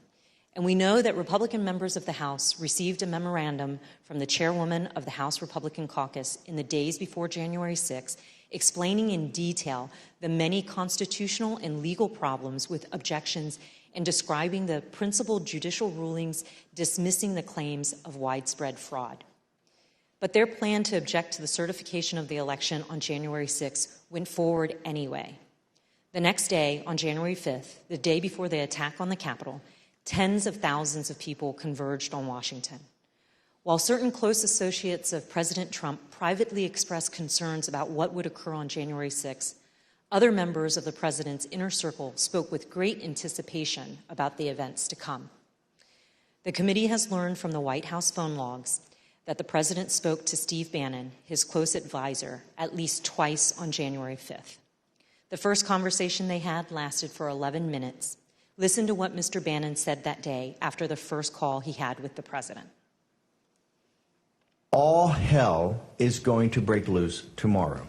It's all converging, and now we're on, as they say, the point of attack, right? The point of attack tomorrow. I'll tell you this. It's not going to happen like you think it's going to happen. Okay, it's going to be quite extraordinarily different. And all I can say is strap in. From those same phone logs, we know that the president and Mr. Bannon spoke again on the phone that evening, this time for 6 minutes. That same day, on the eve of January 6, supporters of President Trump gathered in Washington, D.C. at another rally. This rally was held at Freedom Plaza, which is located near the White House, and featured some of the speakers who Katrina Pearson and others deemed too extreme to share the stage with the president the next morning. And as this rally was underway, the president asked members of his staff to come to the Oval Office. Let's hear from the White House aides who were in the Oval Office that night. I was in the office, in the Oval Office, and he had asked me to open the door so that he could hear. I guess there was a concert or a rap or something going on. Did he say anything other than just open the door? He made a comment. I don't remember specifically what he said, but there was a lot of energy. When we walked in, the staff was kind of standing up and assembled along the wall. and the president was at the desk, and Dan Scavino was on the couch, and the president was dictating a tweet that he wanted Scavino to send out. Then the president started talking about the rally the next day. He had the door of the Oval open to the Rose Garden because you could hear the crowd already assembled outside on the ellipse, and they were playing music, and it was so loud that you could feel it shaking in the Oval. He was in a very good mood, and I say that because he had not been in a good mood for weeks leading up to that, and then it seemed like he was in a fantastic mood that evening. He asked if members of Congress would be with him tomorrow. And what did you understand by meaning voting in his favor as opposed to physically with him or anything like that? Yeah, I took that to mean not voting to certify the election. Then he did look to the staff and ask for ideas of how, if I recall, he said that we could make the rhinos do the right thing, is the way he phrased it. And no one spoke up initially because I think everyone was trying to process what that he meant by that. The president was making notes then, talking then about we should go up to the Capitol. What's the best route to go to the Capitol? I said he should focus on policy accomplishments. I didn't mention it. What was his response? He acknowledged that and said we've had a lot, something along those lines, and then he fairly quickly moved to how fired up the crowd was going to be. And what did he say about it? Just that they were fired up, they were angry, they feel like the election has been stolen, that the election was rigged. Did he give any indication of how he knew that the crowd was fired up or angry? He continued to reference being able to hear them outside. Through the open door of the Oval Office, the president could hear the sound of the crowd and the music at the rally at the Freedom Plaza. And these are some of the things that they were saying there at the plaza, just blocks from where the president sat that evening, excited for the next day. This is nothing less than an epic struggle for the future of this country between dark and light, between the godly and the godless, between good and evil. And we will win this fight, or America would step off into 1,000 years of darkness. Tomorrow, trust me, the American people that are standing on the soil that we are standing on tonight, and they're going to be standing on this soil tomorrow, this is soil that we have fought for, and we will fight for in the future. The members of Congress, the members of the House of Representatives, the members of the United States Senate, those of you who are feeling weak tonight, those of you that don't have the moral fiber in your body, get some tonight, because tomorrow we the people are going to be here, and we want you to know that we will not stand for a lie. We will not stand for a lie. I want them to know that 1776 is always an option.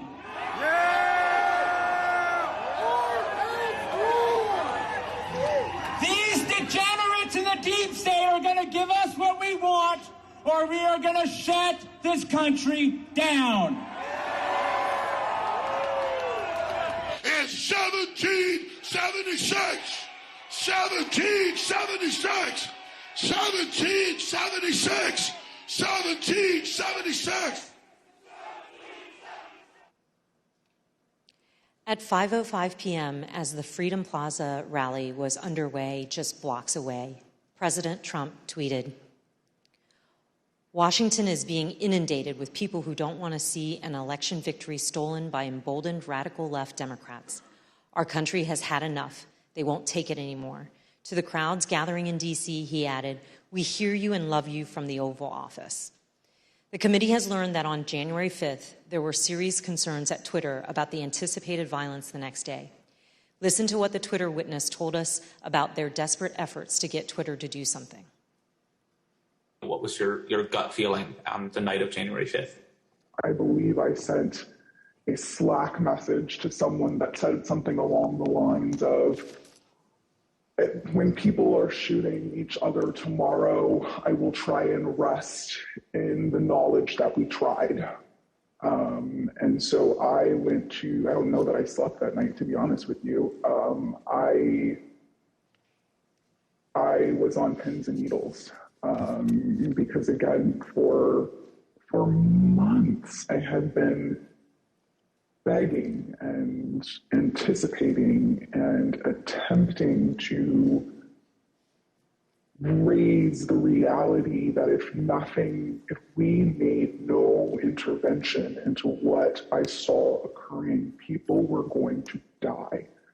And on January 5th, I realized no intervention was coming. And even as hard as I had tried to create one or implement one, there was nothing, and we were at the whims and the mercy of a violent crowd that was locked and loaded. And just for the record, this was content that was echoing statements by the former president, but also Proud Boys and other known violent extremist groups? Yeah. There were also concerns among members of Congress. We have a recently released recording of a conversation that took place among Republican members in the U.S. Capitol on the eve of January 6th. This is Republican Congresswoman Debbie Lesko from Arizona, who led some of the unfounded objections to the election results. I also asked leadership to come up with a safety plan for members. I'm actually very concerned about this because we have who knows how many hundreds of thousands of people coming here. We have Antifa. We also have, quite honestly, Trump supporters who actually believe that we are going to overturn the election. And when that doesn't happen, most likely will not happen, they are going to go nuts. That same evening, as President Trump listened to the rally from the Oval Office, he was also working on his speech to be delivered the next day. And based on documents we've received from the National Archives, including multiple drafts of the president's speech, as well as from witness testimony, we understand how that speech devolved into a call to action and a call to fight.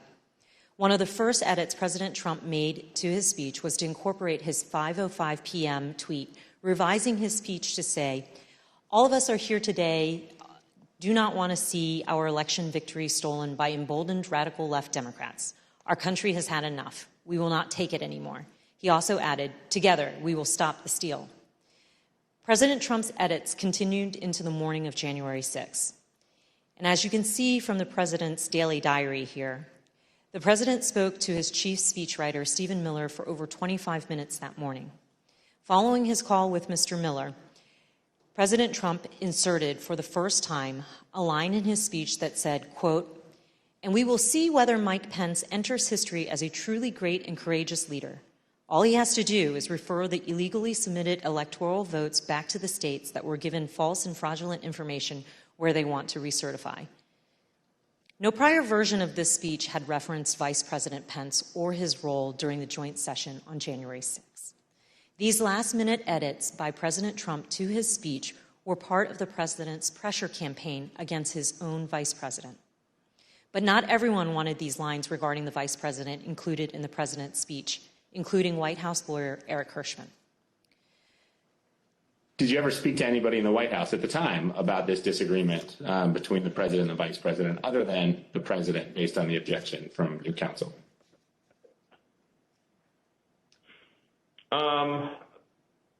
Maybe had a brief conversation about it with Eric Hirschman. Tell me about that. What do you remember him saying to you about this disagreement? I just remember him saying that he had a I don't want to get this wrong. Sort of something to the effect of thinking that it would be counterproductive. I think he thought to discuss the matter publicly. So it came up in the context of editing the president's speech on January the 6th? I just came up with the conversation where Eric knew it was in the speech, and so he had a sidebar with me about it. And so the speechwriters took that advice and removed the lines about Vice President Pence. And later that morning at 11:20 a.m., President Trump had a phone call with the vice president. And as the committee detailed in an earlier hearing, that phone call was, by all accounts, tense and heated. During this call, the vice president told the president that he would not attempt to change the outcome of the election. In response, the president called the vice president of the United States a wimp and other derogatory words. As you can see in this email, after Vice President Pence told President Trump that he would not unilaterally deliver him a second term in office, the speechwriters were directed to reinsert the Mike Pence lines. Here's how one of the speechwriters described President Trump's last-minute change to the speech. And as I recall, there was a very tough sentence about the vice president that was added. President Trump wanted to use his speech to attack Vice President Pence in front of a crowd of thousands of angry supporters who had been led to believe the election was stolen. When President Trump arrived at the Ellipse to deliver his speech, he was still worked up from his call with Vice President Pence. And although Ivanka Trump would not say so, her chief of staff gave the committee some insight into the president's frustration. It's been reported that you ultimately decided to attend the rally because you hoped that you would calm the president and keep the event on an even keel. Is that accurate? No, I don't know who said that or where that came from. What did she share with you about why it was concerning that her father was upset or agitated after that call with Vice President Pence in relation to the Ellipse rally? Why did that matter? Why did he have to be calmed down, I should say? Well, she shared that he had called the vice president a not an expletive word. I think that bothered her, and I think she could tell based on the conversations and what was going on in the office that he was angry and upset, and people were providing misinformation. And she felt like she might be able to help calm this situation down, at least before he went on to stage. The president did go on stage, and then he gave the speech that he wanted to give. It included the formal changes he had requested the night before and in that morning, but also many important last-minute ad-lib changes. A single scripted reference in the speech to Mike Pence became 8. A single scripted reference to rally-goers marching to the Capitol became 4, with President Trump ad-libbing that he would be joining the protesters at the Capitol. Added throughout his speech were references to fighting and the need for people to have courage and to be strong. The word peacefully was in the staff-written script and used only once. Here are some of these ad-lib changes that the president made to his speech. Because you'll never take back our country with weakness. You have to show strength, and you have to be strong. So I hope Mike has the courage to do what he has to do, and I hope he doesn't listen to the rhinos and the stupid people that he's listening to. We fight like hell, and if you don't fight like hell, you're not going to have a country anymore. But we're going to try and give our Republicans, the weak ones, because the strong ones don't need any of our help, we're going to try and give them the kind of pride and boldness that they need to take back our country. So let's walk down Pennsylvania Avenue. White House counsel Pat Cipollone and his deputy did not attend the speech, and they were concerned that the statements in the speech about the election were false. In fact, The message that President Trump delivered that day was built on a foundation of lies. He lied to his supporters that the election was stolen. He stoked their anger. He called for them to fight for him. He directed them to the U.S. Capitol. He told them he would join them. And his supporters believed him, and many headed towards the Capitol. As a result, people died. People were injured. Many of his supporters' lives will never be the same. President Trump's former campaign manager, Brad Parscale, recognized the impact of the speech immediately. And this is what he said on January 6 in excerpts from text messages to Katrina Pearson. Mr. Parscale said, quote, "This is about Trump pushing for uncertainty in our country, a sitting president asking for civil war." And then when he said, "This week I feel guilty for helping him win," Katrina Pearson responded, "You did what you felt right at the time, and therefore it was right." Mr. Parscale added, "Yeah, but a woman is dead. And yeah, if I was Trump and I knew my rhetoric killed someone." When Ms. Pearson replied, "It wasn't the rhetoric," Mr. Parscale said, "Katrina, yes, it was." Thank you, Mr. Chairman. I yield back. Gentlelady yields back. We're joined today by Mr. Jason Van Tavenhove and Mr. Stephen Ayers. Mr. Tavenhove is an artist and journalist. He's a former spokesman of the Oath Keepers and a former close associate of Elmer Stewart Rhodes, the founder and president of the Oath Keepers, who has been charged with seditious conspiracy in relation to the Capitol attack. Mr. Van Tavenhove broke with the Oath Keepers and has since spoken out forcefully against the violent group. Mr. Ayers is a former supporter of President Trump. He answered the president's call to come to Washington, D.C. on January 6th. He marched to the Capitol on the president's orders.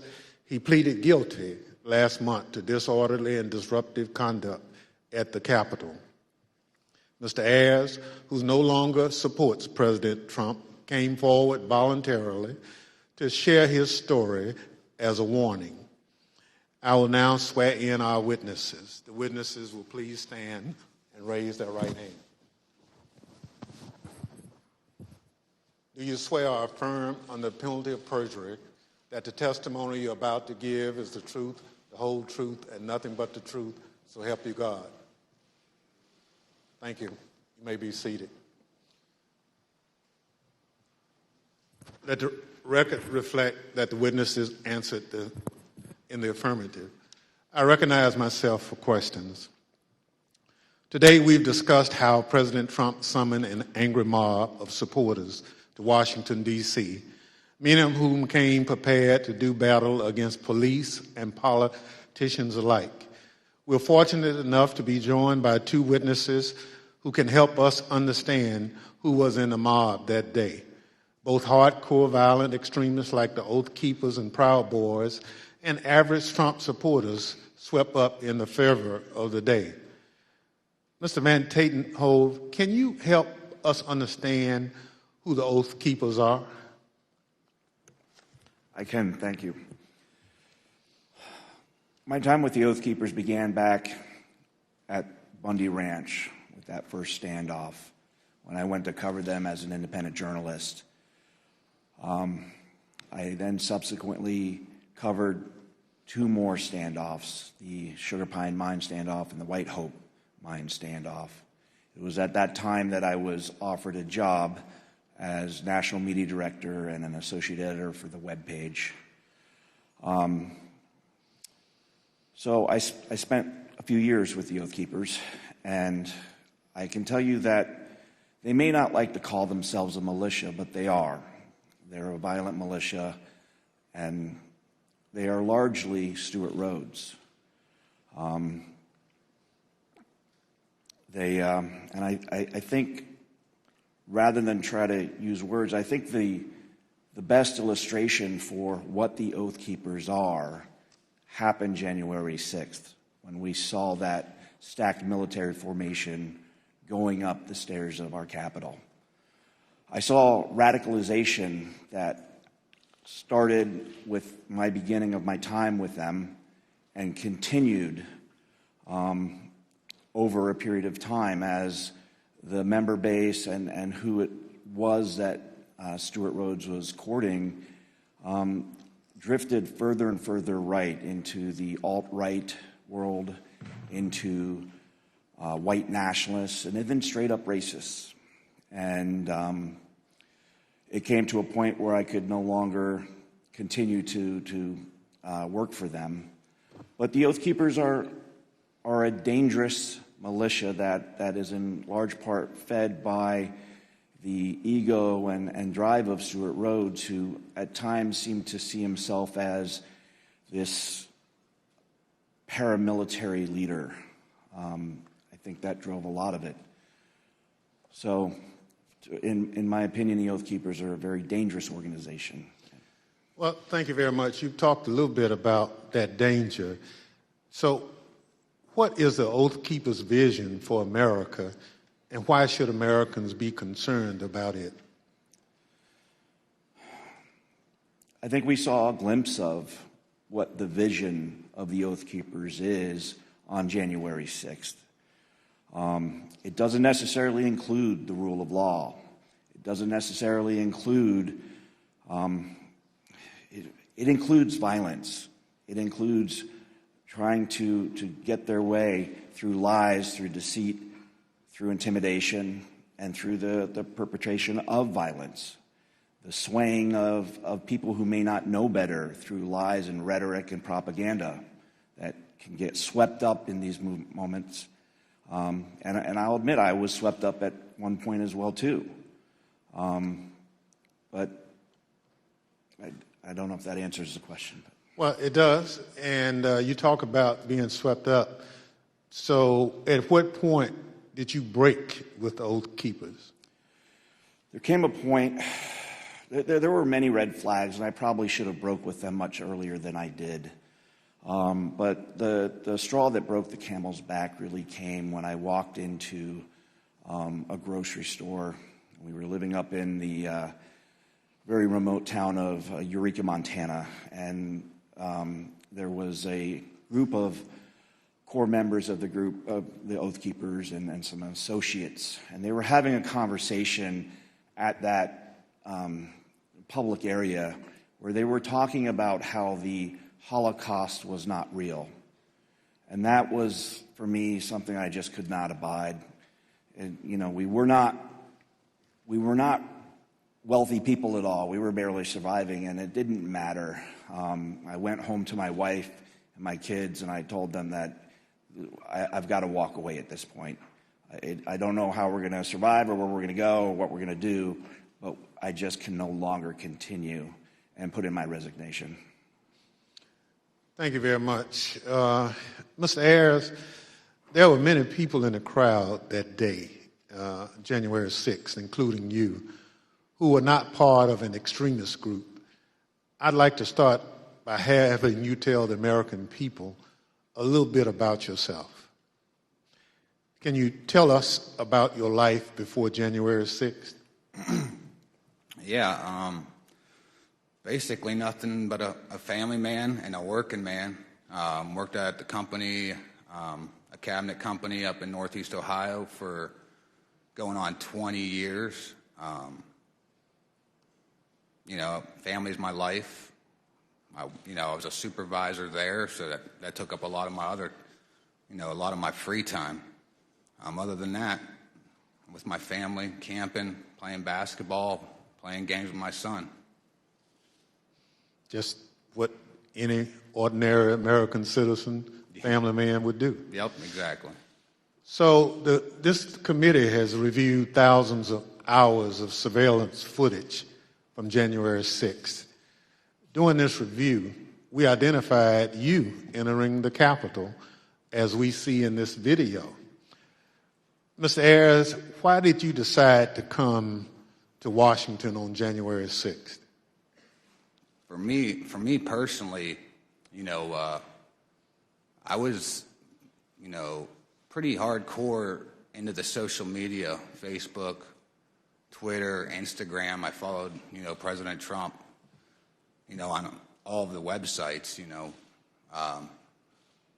he basically put out, come to Stop the Steal rally, and I felt like I needed to be down here. So you basically learned about the rally on social media and at some point made a decision to come to Washington. Yep. I had some friends I found out were coming down, and I just hopped on with them right at the tail end when I found out and came down here with them. Thank you very much. The chair recognizes the vice chair, Ms. Cheney of Wyoming, for any questions she may have. Thank you very much, Mr. Chairman. Mr. Ayers, when you entered the Capitol last year, did you believe that the election had been stolen? At that time, yeah. Everything that I was seeing online, I definitely believed that that's exactly what that was the case. And when you heard from President Trump that the election was stolen, how did that make you feel? Oh, I was very upset, as were most of his supporters. That's basically what got me to come down here. And do you still believe the election was stolen? Not so much now. I got away from all the social media when January 6th happened. Basically deleted it all. I started doing my own research and everything. And for me, for something like that to be that, for that to actually take place, it's too big. There's no way you can keep something like that quiet, as big as something like that. With all the lawsuits being shot down one after another, that was mainly what convinced me.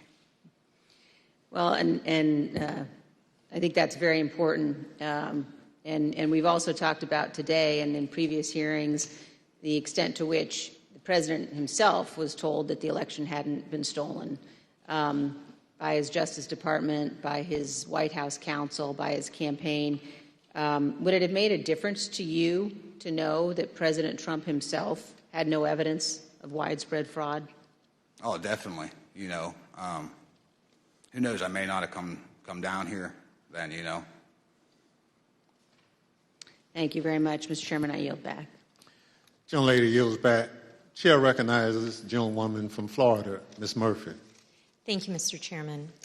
Earlier today we showed how Donald Trump's December 19th tweet summoned both extremist groups as well as rank-and-file supporters of President Trump to come to Washington, D.C., average Americans. He told them to, quote, be there, we'll be wild, and they came. We showed how how President Trump repeatedly told them, fight, fight, fight, and they marched to the Capitol. Mr. Ayers, you were in that crowd at the rally, and then the crowd that marched to the Capitol. When you arrived on the ellipse that morning, were you planning on going to the Capitol? No, we didn't actually plan to go down there. We went basically to see the Stop the Steal rally, and that was it. So why did you decide to march to the Capitol? Well, basically, the president, got everybody riled up, told everybody to head on down. So we basically were just following what he said. After the president's speech, as you're marching down to the Capitol, how did you feel?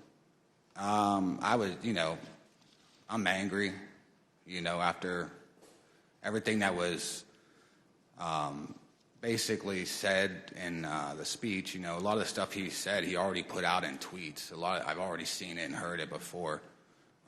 So, I was already worked up, and so were most of the people there. So as you started marching, did you think there was still a chance the election would be overturned? Yeah, at that time I did, because everybody was kind of like in the hope that, Vice President Pence was not going to certify the election.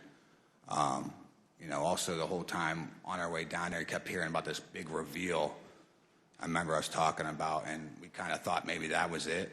So that hope was there. Did you think that the president would be marching with you? Yeah, I think everybody thought he was going to be coming down. He said in his speech, kind of like he's going to be there with us. So, I think I believed it. I understand. We know that you illegally entered the Capitol that afternoon and then left the Capitol area later on.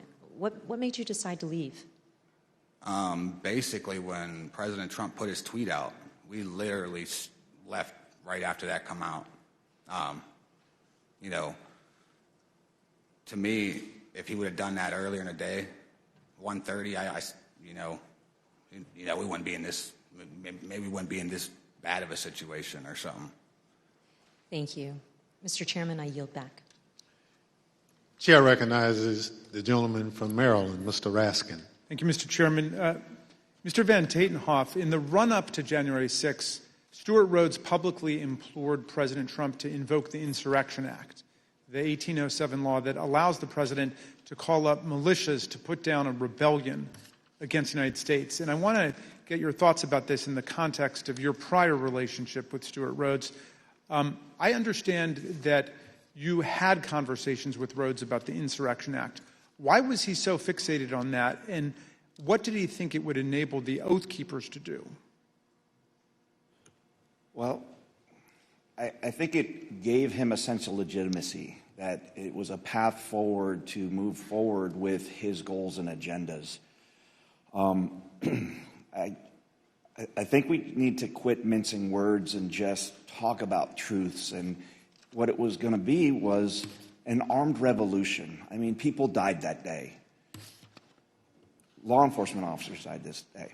There was a gallows set up in front of the Capitol. This could have been the spark that started a new civil war, and no one would have won there. That would have been good for no one. He was always looking for ways to legitimize what he was doing, whether by wrapping it in the trappings of it's not a militia, it's a community preparedness team. We're not a militia, we're an educational outreach group. It's a veteran support group. But again, we've got to stop with this dishonesty and the mincing of words and just call things for what they are. You know, he's a militia leader. He had these grand visions of being a paramilitary leader, and the Insurrection Act would have given him a path forward with that. You know, the fact that the president was communicating, whether directly or indirectly, messaging, you know, kind of that gave him the nod. And all I can do is thank the gods that things did not go any worse that day. What did the Oath Keepers see in President Trump? They saw a path forward that would have legitimacy. They saw opportunity, I think, in my opinion, to become a paramilitary force, you know. Last week, the Department of Justice indicated that it has evidence of the Oath Keepers bringing not just firearms, but explosives to Washington ahead of January 6th. And the committee's also learned that Stuart Rhodes stopped to buy weapons on his way to Washington and shipped roughly $7,000 worth of tactical gear to a January 6th rally planner in Virginia before the attack. Did you ever hear Rhodes discuss committing violence against elected political leaders? Yeah, I mean, that went back from the very beginning of my tenure. One of the first assignments that he brought to me, wanting me to do as more of a graphic artist function, was to create a deck of cards. You may remember back to the conflict in the Middle East, where our own military created a deck of cards, which was a who's who of kind of the key players on the other side that they wanted to take out.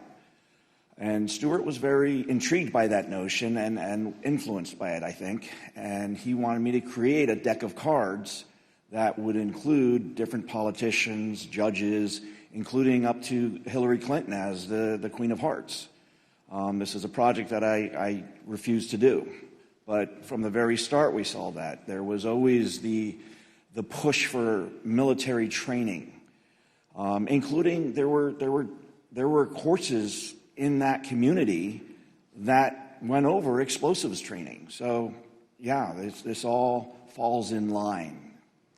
Mr. Van Tatenhoff, you say in your very thoughtful written testimony that we received today that you fear what the next election cycle will bring, And you also say that we have been exceedingly lucky in that we have not seen more bloodshed so far. I wonder if you would elaborate on those two statements.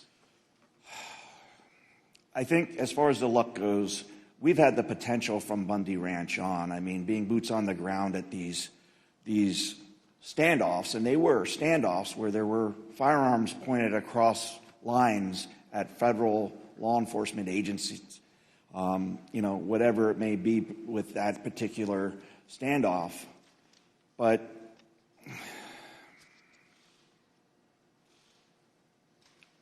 I think we've gotten exceedingly lucky that more bloodshed did not happen because the potential has been there from the start. And we got very lucky that the loss of life was, and as tragic as it is, that we saw on January 6th, the potential was so much more. Again, all we have to look at is the iconic images of that day with the gallows set up for Mike Pence, for the Vice President of the United States. And I do fear for this next election cycle because who knows what that might bring. If a president that's willing to try to instill and encourage to whip up a civil war amongst his followers using lies and deceit and snake oil, and regardless of the human impact, what else is he going to do if he gets elected again? All bets are off at that point. And that's a scary notion. I have 3 daughters. I have a granddaughter. And I fear for the world that they will inherit if we do not start holding these people to account. Thank you for your testimony, Mr. Van Tatenhoff. Mr. Ayers, I first want to ask you about what finally caused you to leave on January the 6th. We know that the medieval-style combat with our police, the occupation of the building, this was going on for several hours until the president issued at 4:17 a tweet, I believe, that included a video telling people to go home. Did you see that, and did that have any effect on what you were doing? Well, when we were there, as soon as that come out, everybody started talking about it, and it seemed like it started to disperse, some of the crowd. Obviously, once we got back to the hotel room, we seen that it was still going on, but it definitely dispersed a lot of the crowd. And did you leave at that point? Yeah, we did. Yeah, we left. So, in other words, that was the key moment when you decided to leave, when President Trump told people to go home. Yeah, we left right when that come out. You were not a member of an organized group like the Oath Keepers or the Proud Boys, as most of the crowd wasn't. I wonder, on January 6th, was it your view that these far-right groups like the Oath Keepers and Proud Boys and 3%ers and others were on your side? Did you have any reservations about marching with them and rallying with them? Well, I definitely didn't have a problem. I was probably following them online myself. I thought, hey, they're on our team, good. That's how I kind of looked at it at the time. I didn't have a problem with it. I thought it was a good thing. I'm interested in hearing about what's happened to you since the events of January 6th. You told the vice chair that you no longer believe Trump's big lie about the election, but that's what brought you originally to Washington. Looking back on it now, how do you reflect on the role that you played in the crowd that day, and what is going on in your life? Basically, I lost my job. Since this all happened, pretty much sold my house. So everything that happened with the charges, thank God, a lot of them did get dismissed because I was just holding my phone, but at the same time I was there. So I mean, it definitely it changed my life, and not for the good, definitely not for the, for the better.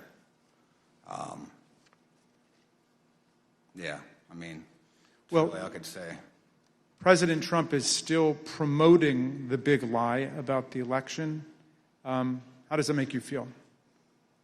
It makes me mad because I was hanging on every word he was saying. Everything he was putting out, I was following it. I mean, if I was doing it, hundreds of thousands or millions of other people are doing it, or maybe even still doing it.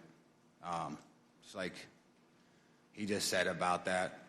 You know, you got people still following and doing that. Who knows what the next election could come out? You know, could end up being down the same path we are right now. I mean, just don't know. Mr. Ayers, I see that your wife has joined you today, and welcome to Washington. We know this has been very difficult on you both and your family. What lessons, finally, do you want the American people to learn from the way you and your family have suffered as a result of these events? Biggest thing is I consider myself a family man, and I love my country.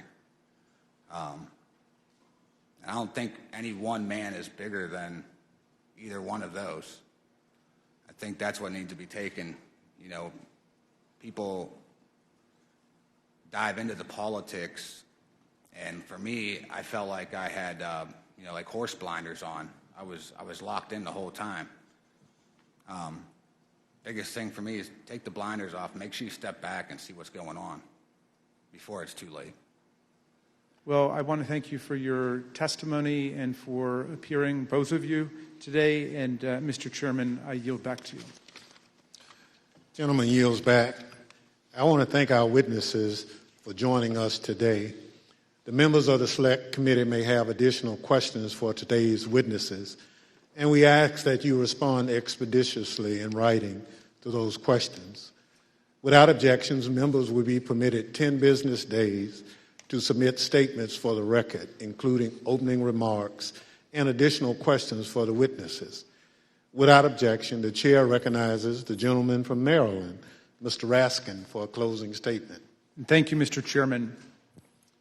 When Donald Trump sent out his tweet, he became the first president ever to call for a crowd to descend on the capital city to block the constitutional transfer of power. He set off an explosive chain reaction among his followers, but no one mobilized more quickly than the dangerous extremists that we've looked at today. Seizing upon his invitation to fight, they assembled their followers for an insurrectionary showdown against Congress and the vice president. On January 6th, Trump knew the crowd was angry. He knew the crowd was armed. He sent them to the Capitol anyway. You might imagine that our founders would have been shocked to learn that an American president would one day come to embrace and excuse political violence against our own institutions, or knowingly send an armed mob to attack the Capitol to usurp the will of the people.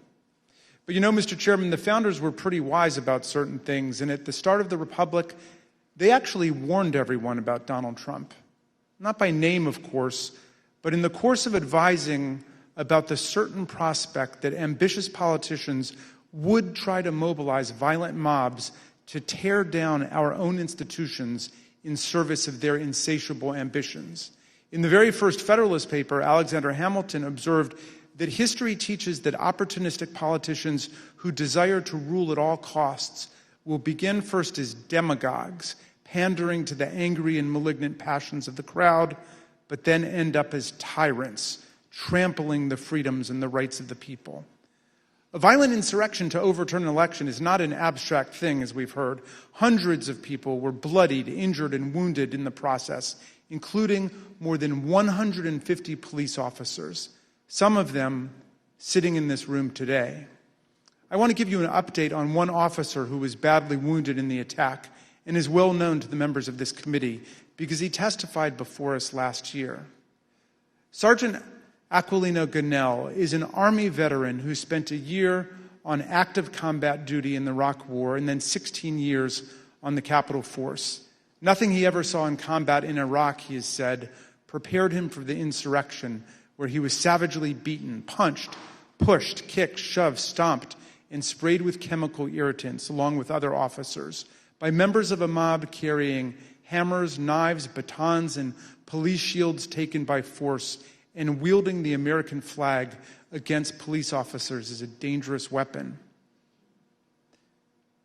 Last month, on June 28th, Sergeant Gannell's team of doctors told him that permanent injuries he has suffered to his left shoulder and right foot now make it impossible for him to continue as a police officer. He must leave policing for good and figure out the rest of his life. Sergeant Gannell, we wish you and your family all the best. We are here for you. We salute you for your valor, your eloquence, and your beautiful commitment to America. I wonder what former President Trump would say to someone like Sergeant Gannell, who must now go about remaking his life. I wonder if he could even understand what motivates a patriot like Sergeant Gannell. In his inaugural address, Trump introduced one commanding image: American carnage. Although that turn of phrase explained little about our country before he took office, it turned out to be an excellent prophecy of what his rage would come to visit on our people. Mr. Ayers just described how the trust he placed in President Trump as a camp follower derailed his life and nearly wrecked his reputation and his family.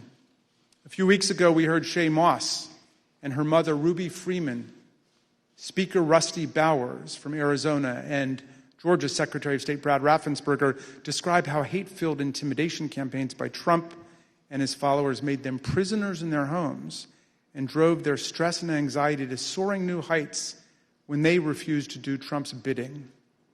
American carnage, that's Donald Trump's true legacy.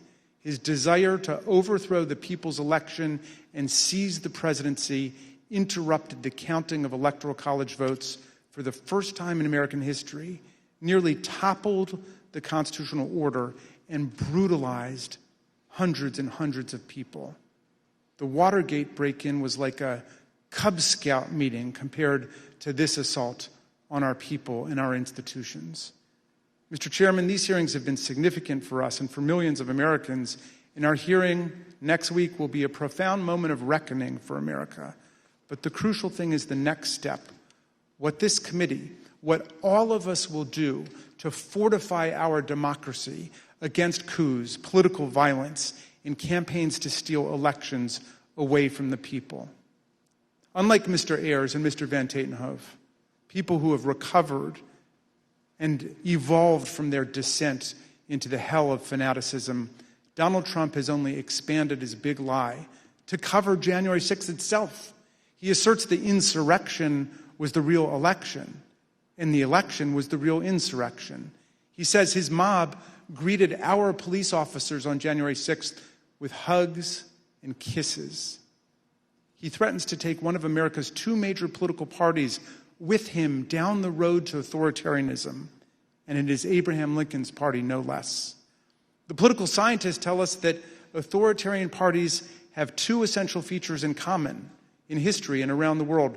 They do not accept the results of democratic elections when they lose, and they embrace political violence as legitimate.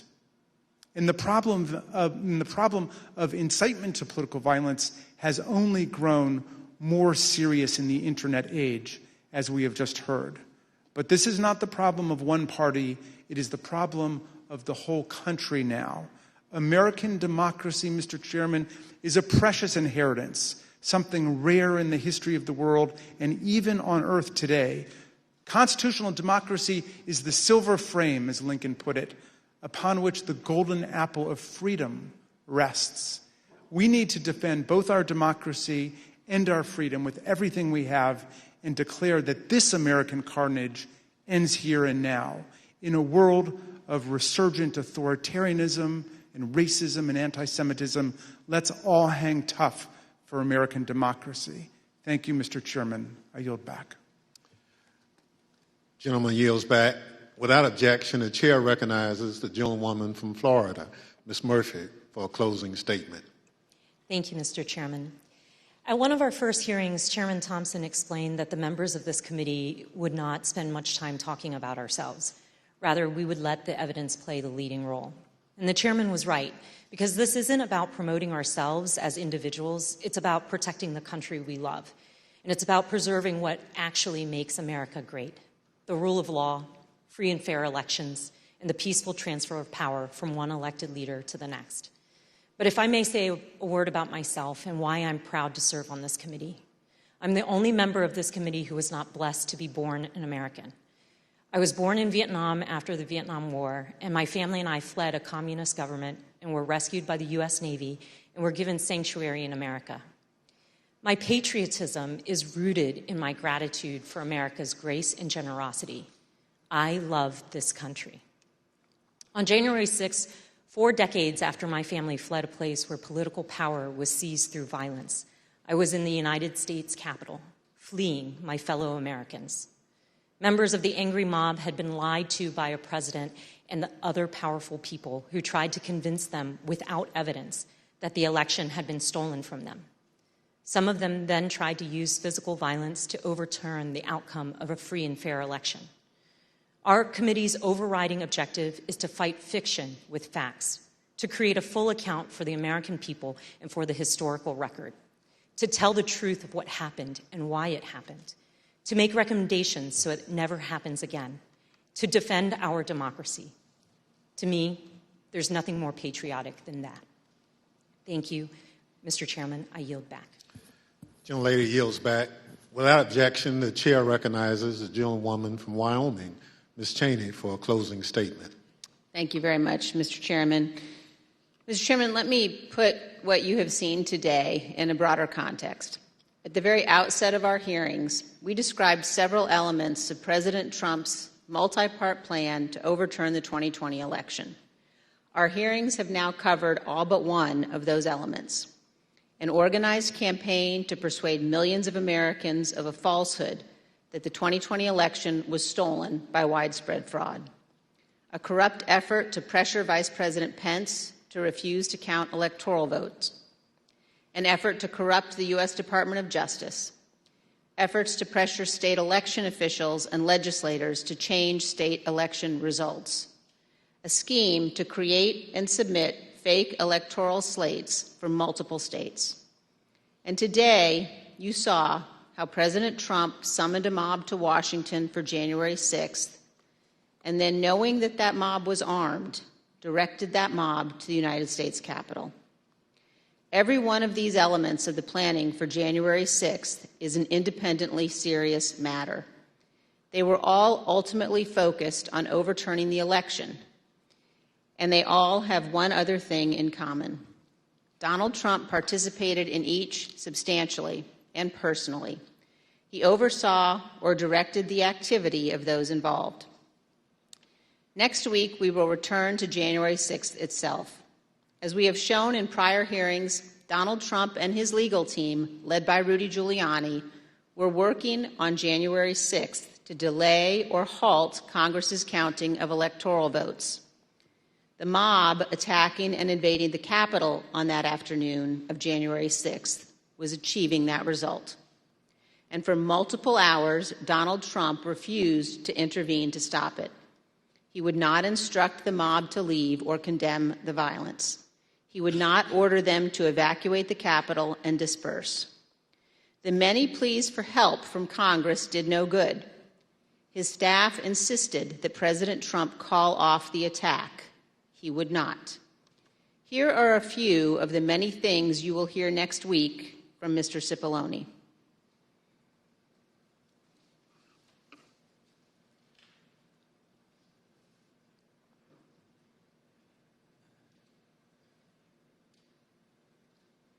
Is that right?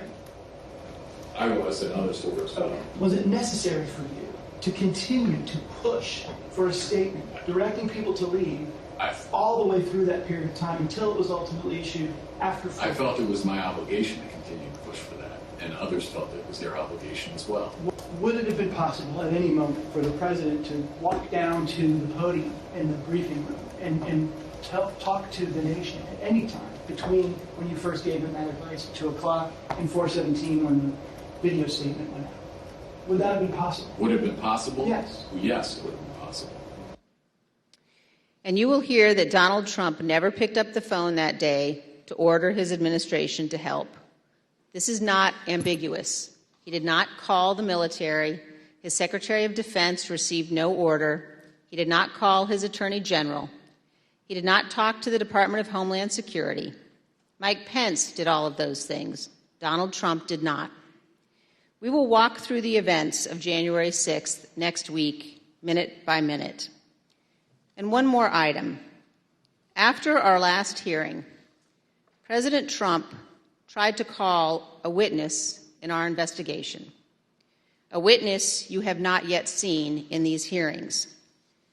That person declined to answer or respond to President Trump's call and instead alerted their lawyer to the call. Their lawyer alerted us, and this committee has supplied that information to the Department of Justice. Let me say one more time, we will take any effort to influence witness testimony very seriously. Thank you, Mr. Chairman. I yield back. Thank you. The gentlelady yields back. In my opening, I mentioned how we look to our leaders to serve as a fail-safe if people in this country refuse to accept the results of an election. That's part of the way those in positions of public trust uphold their oath, how they show fidelity to the Constitution. In the run-up to January 6th, Donald Trump had an obligation to tell his supporters to accept the results of the election. Instead, he urged them to further along the path toward mob violence. The idea of mob violence makes me think of another sort of fail-safe. All across this country, there are different ideas about what role the federal government should play in our lives. In fact, up here on this dais, there are plenty of different ideas. But there are moments when the institutions of our federal government are the fail-safe. I am from a part of the country where, had it not been for the federal government and the Constitution, my parents and many more Americans like them would have continued to be treated as second-class citizens. The freedom to be able to vote without harassment, travel in relative safety, and dine and sleep where you choose is because we have a government that looks over the well-being of its citizens. This is especially important in moments of crisis. When we have a natural disaster that state governments can't handle on their own, when there's an emergency that requires action by our public health services or our military, we have a federal government. What happened on January 6, 2020 was another one of those moments in history that test the strength of our federal government. January 6th was an attack on our country. It was an attack on our democracy, on our Constitution. A sitting president with a violent mob trying to stop the peaceful transfer of power from one president to another.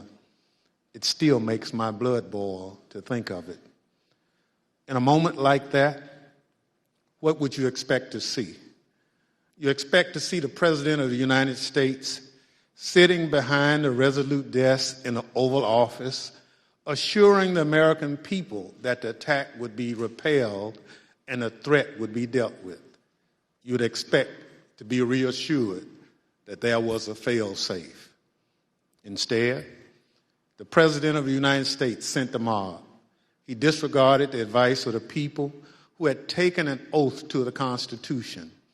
He oversaw a scheme aided by people whose loyalty was only to Donald Trump. There's nothing we can compare that to. There's nothing in our great nation's history that has ever come close to that sort of betrayal and dereliction. Thank goodness our system of government held in spite of a commander-in-chief who worked in opposition to what the Constitution designed. When this committee reconvenes, we'll tell the story of that supreme dereliction by the commander-in-chief, how close we came to a catastrophe for our democracy, and how we remain in serious danger. The chair requests those in the hearing room remain seated until the Capitol Police have escorted witnesses and members from the room. Without objection, the committee stands adjourned.